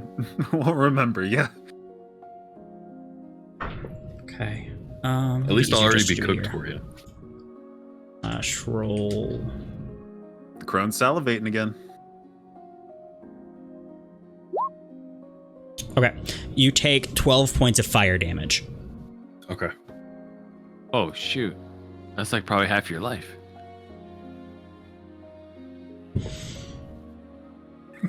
Very much Since so. you Over ended- here and I'll heal you. Yeah, since you ended Can your you- turn in the fire, you took that damage. Okay. All right, that's me. Here. Nisak. You're currently 5 feet underground. Yeah. Okay. So, if I cast fireball on him, he has to make this dexterity saving throw. Yes. So I do my D20 plus 6, and he has to, and it was like 18 or whatever. So he has to beat that essentially. No. So, because it's a saving throw, you don't have to roll anything. They have Sick. to try to get out of it. Avoid. So, you have to avoid it. So, Fireball, if they avoid it, they take half damage. So, they still take damage. And we believe you said that your spell save DC was 14. Correct. So, he's going to try to roll. It's a 13. Yo. He Okay. takes So full damage from your 8d6. Fireball.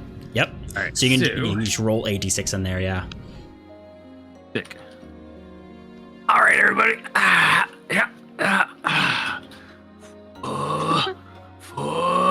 Fireball. 23 points. Nice. Very And nice. then I dug back down. Underneath the ground. Okay, as this ball of Can you- fire erupts above him, and it consumes him, singeing his beautiful black suit. Ha! Whoop, whoop, whoop, whoop, whoop, whoop.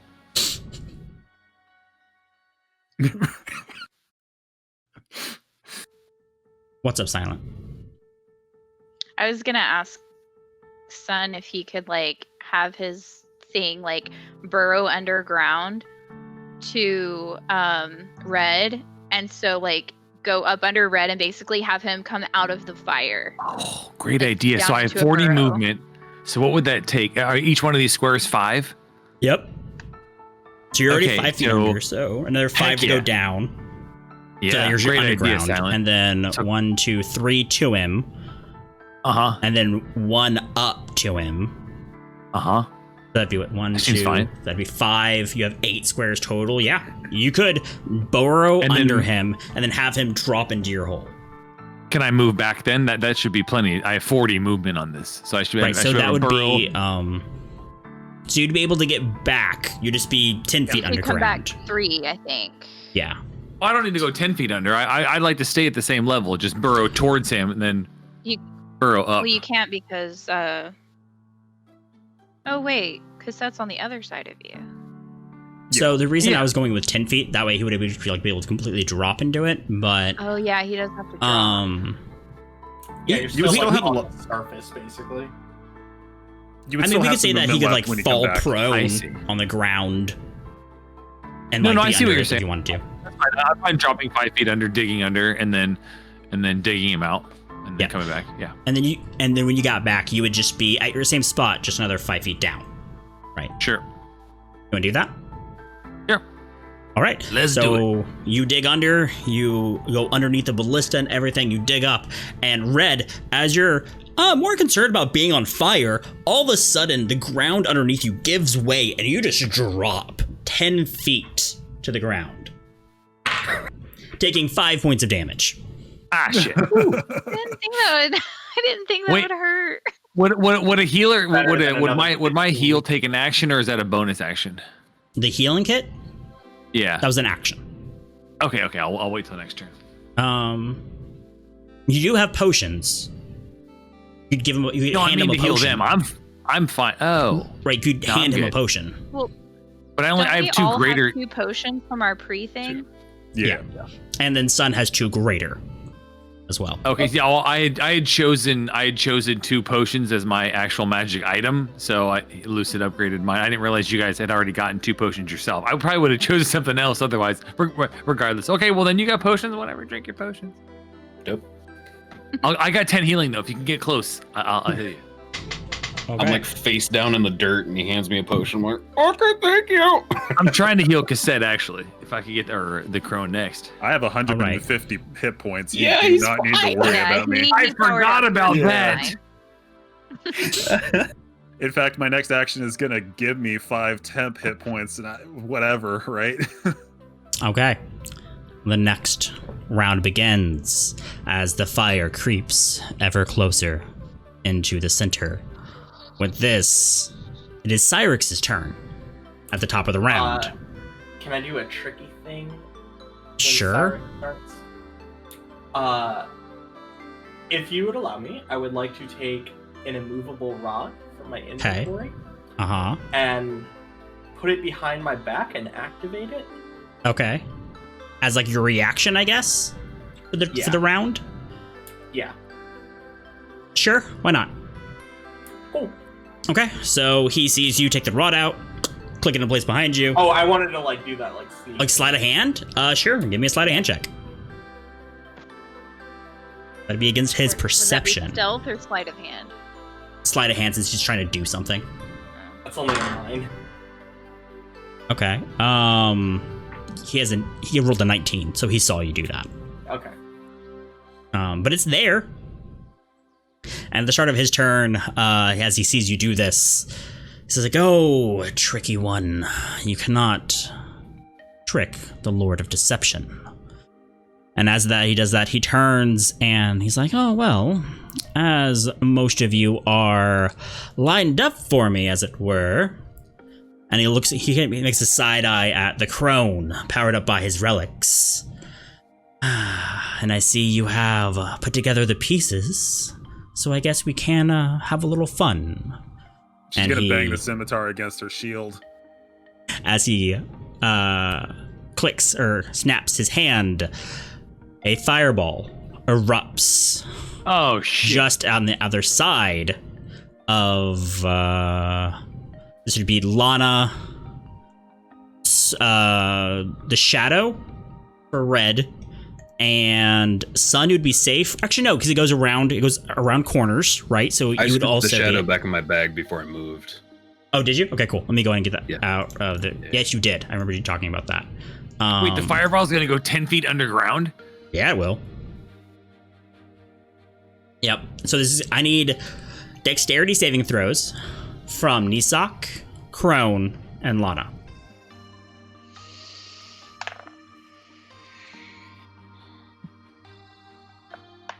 $22. Okay, Cassette passes. Lana? 11. Oh wait, spell save DC. No, yeah, spell save DC. Gotcha. Spell 11. DC. No, it's for me. So you're rolling against his spell save DC. And then Sun, I did 10. 10. Perfect. Okay, so 22 actually failed. I looked at that wrong. So you all fail. As the fire engulfs you, you all take 25 points of fire damage. I think I'm dead. Did your hit points hit 0? Yeah, I'm Okay. dead. So you're not Oh dead. no, I have the temporary hit points for my crystal. No, my crystal. Okay, Nice. good. Let's see. Nope, I'm not dead. Okay. I have So 12 hit points. Okay, so when your hit points do hit 0, you don't necessarily die. Instead, you fall unconscious, and then there's a system for bleeding out, basically. With that, he's going to go ahead and land on the ground proper, rather than being 15 feet in the air, and look directly at the crone, and smile, and say, "It's been a while since I've had a good fight. Let's see what you can do." And that'll be his turn. Because I'm drooling. I'm hungry. I'm ready Lana. for a meal. It's your go.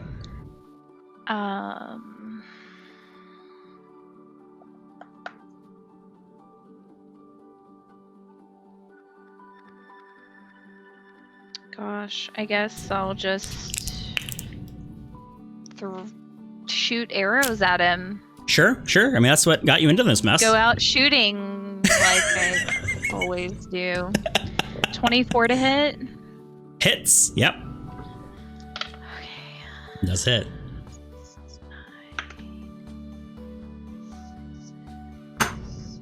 $15 plus 7 is 22. 22 points of damage. Very nice. Okay. And I'm gonna throw another arrow. Okay. Go for it. So 17 to hit. Misses. Yeah. Okay, but the 22 points of damage, as it comes in, it lodges straight in his shoulder. And this time, he isn't as arrogant about the damage that he's taken. He seems to actually finally get his attention. And this arrow, he's leaving in his shoulder. I'm gonna move one this way and one back. Okay. Then, did you add in your Hunter's Mark damage to that? I did. Okay. The crone And powered Colossus up. Slayer. And Colossus Slayer, okay, good. Powered up with the relics of Cyrix himself. What would you like to do? If I move away from where... Oh, actually, no, that won't really make a difference. I'm going to use my bonus actions, Fighting Spirit. Okay. So I'm going to get my 5 temp hit points. Woo! Yay! Well, now I'm at 130, so that's good. And I'm going to use Action Surge, which gives me a second action. So I can do 4 attacks now. Okay. I'm going to move into this square just to be a little slight closer. All right, so 4 attacks with advantage. First attack is 26. Hits. 24. Hits. 19. Hits. And 30. With a crit. Whoa! Yeah. Hits. Okay. Now, so the dark scimitar. That dark scimitar, does it still do the 1d8 necrotic as well? Yep. Okay. So 3d10 plus 10. Plus Thank you 10. for saving the day. Well, hold on. How much HP does he have, though? Yeah. I'm You don't guessing know. not a whole lot, but we'll see. I'm guessing a Damn lot. Wait, how do you want to do the crit? So the crit will be, you're going to roll your 30. 3d10 and your 1d8. And you're going to add your plus 10 to that, right? So the regular roll. And then we're going to add 38 points on top of that. Because for the way I like to do crits, I like to do the entire, like, what could be the die roll, like, for the damage, and then add on to it. It's not rules as written, but that's how I like to play crits. Yeah. Can I, in Roll20, can I do 3d10 plus 10 plus 1d8? Does that work semantically? Yeah. I don't know. Let's give it a shot. Yeah, let's try it. It says yes. Oh, perfect. Okay, cool. Wow, it actually does. Okay. That's cool. Yep. 29. That One. is 50, 55, 90, 116 plus 38, right? 116, 124, 154 damage. Legend. So anyway, I go in shooting. I am basically just almost like I'm teleporting, just shoot through. Unlike last time, on that on that third shoot through, I'm going to shoot upward and then come down with a helmet breaker. You're gonna Advent Children it. Yes. Helmbreaker. basically. Hell yeah. In with that, Yeah. Dante. Boom. Okay. As you approach him, Fucking legend. you Caw-caw. do each slash you do on him seems to more than just hurt his physical form. It seems to take away his energy. It seems to be drawing his life force out with every swing, and every swing you take, you feel yourself get stronger. You feel yourself getting closer to something more. And with your final stroke, as you bring the sword down his head, he looks at you and says, "You shall succeed me." As the sword pierces the skull, it cracks open and there's a large burst of energy. And it goes out. The fire then dissipates. The actual realm you're on, the world, then almost shifts as if there's a cosmic rebalance. As you float into the air, all of this energy pours into you. And you, the crone, ascend to godhood. It's a divinity.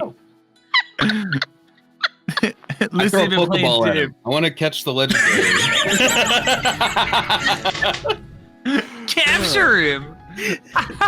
I'm in a hole. I don't know. Hey, Crone, can you just like snap and make all this fire go away, please? Bird God. Yeah, the fire's gone. Welcome, Bird God. And with that, Are we out of combat? Yeah, we're out of combat. I mean, are you out of combat? Oh, I'm gonna. I'm not gonna do anything. We're now in combat with the avian god. No. I'm immediately going to run and jump into this hole and cast Spare the Dying to stabilize Nisok. So Nisok didn't. I got 12 hit points. Unconscious. He had his extra ward thing or whatever that took some of the damage. Oh, I thought he was at 0. Nah, Appreciate you though. No, thank you He's so at much 12. for that. I got 12 HP. I was about to chug a greater HP. No, that's good. I got a greater HP. Okay, cool. And with that, Nisok, you're in control of everything. You have become Crone. No, the Mad God, if you choose to take that title. The Crone. You now have the power to send everyone back to where they came. Wait, I have the power to send people through different realms.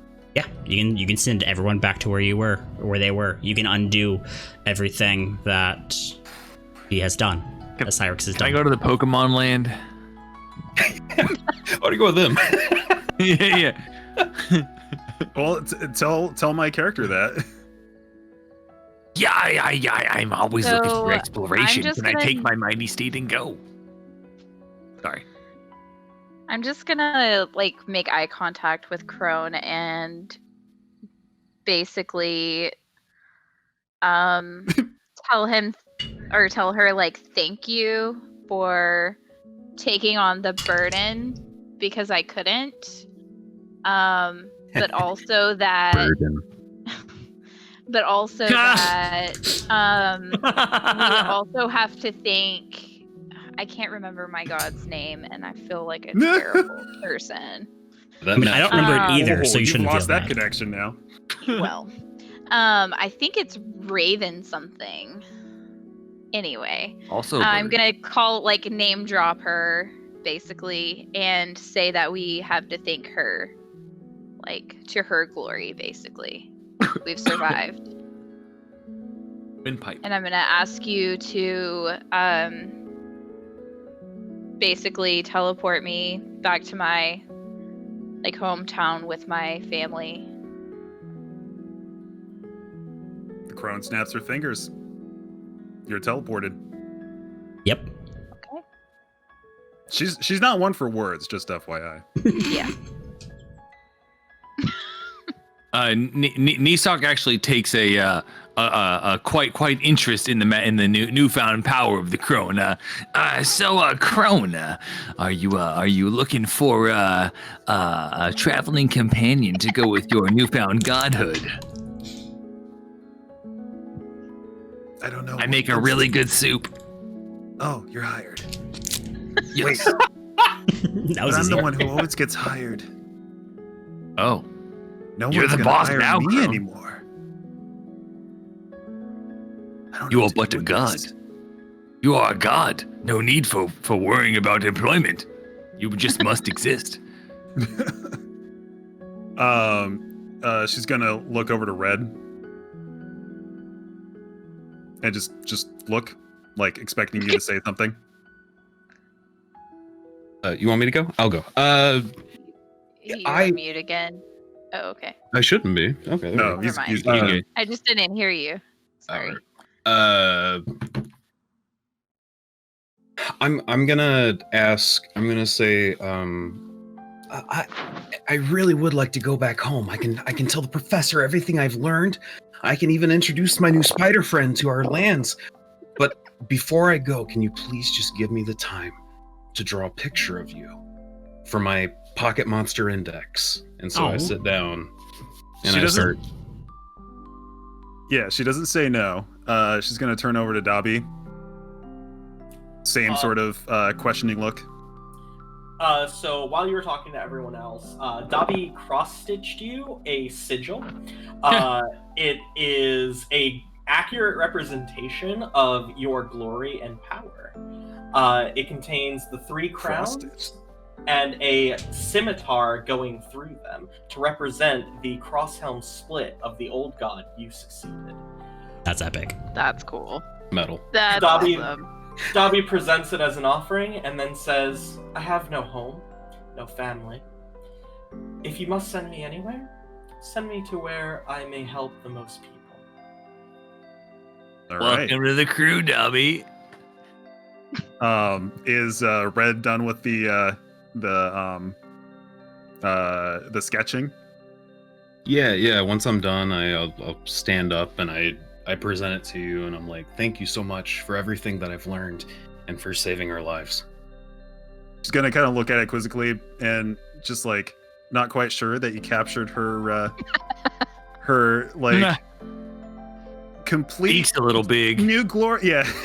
The eyes are a little too white, and the hair I is a made you little too follow up a spiky. Dobby cross stitch. I made you follow that up. Sorry about But- that. No, it's like a totally anime style drawing. Oh, perfect. Like, it's like a She black has the- Zapdos with 3 got the- crowns on. The big eyes and yeah. Yeah. Totally into it. She's gonna nod and then she's gonna wait to see if you have anything else to say.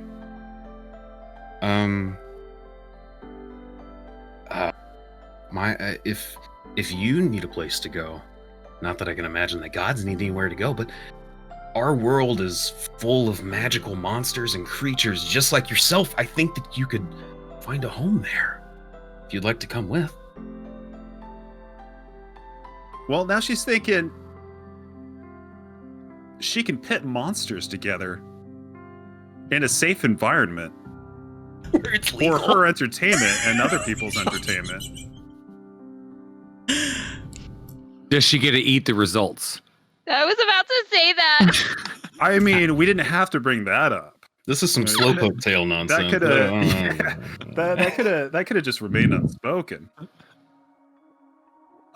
She's gonna say, I decline, but thank you. Oh. And she's gonna snap and send you back. How did she actually do that? Caw, caw, caw, caw, caw. I am just elated that you said words to me. Yeah. Let alone thank you.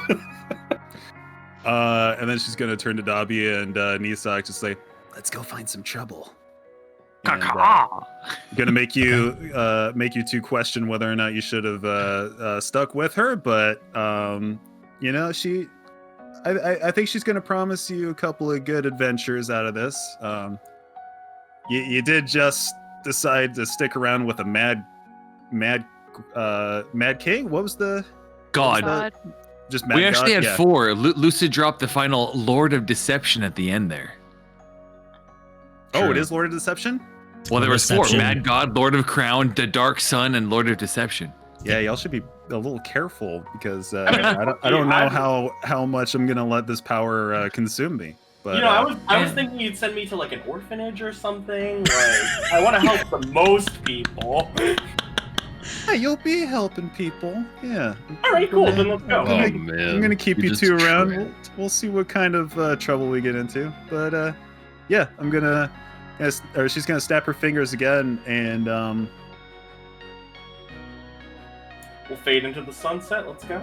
fade into the sunset. Yeah, I don't know where I don't know what realm I should take y'all, but plane. Let's go to what's like the most beautiful like flowery plains, grassy plains. What zone has that, or what world has that? Feywild? Feywild. Perfect. Yeah. Perfect. Is it Feywild? I think it's Feywild. Okay. Okay. We're We're gonna go over there, and I'm gonna sit under a tree and just like take a moment, just to ponder like what all this is gonna mean for me. Okay. Let you two do whatever you're gonna do for the moment. Just take a rest. Thank you. And with that is where we come to the Tinker. close of our game. Thank y'all for playing. Woo! Oh, Heck yeah. It was so Hope you had good. fun. living. That was Thanks so for much fun, letting man. time. Holy crap! I'm glad That was you fun. enjoyed. I didn't realize that I was literally going to obliterate like that. So Become as gods. godhood. become as gods. Become as gods. Become as gods. It's not a real campaign until you've killed a god. True. Yeah, And so you've done it all. We got Okay. the whole campaign. Let's go. Thanks for the introduction. Holy crap! I hope you had fun. I had a lot of fun. Thank you. Yeah. Thanks for having us on your stream, Lucid. Thank you. Of course. Thanks for the invite and everything, man. Yeah, thanks for putting this one shot together for us. Yeah. Thanks, chat, Thanks, for man. being here and hanging out. Yeah. Yeah. Shout out everyone watching. Heck yeah. Feel free to Hope you enjoyed DM me your if you have any 12-hour stream. questions of like what if scenarios or that kind of stuff. But I've been live for 12 hours, so I think I'm gonna go and Yeah. drop off the call. It's a good idea. Give yourself some rest. Night, bud. Nook. Thank you so much. Have a good night. Peace, Bye, chat. y'all. I'll see you around. Cheers, guys. Bye. Take care, son.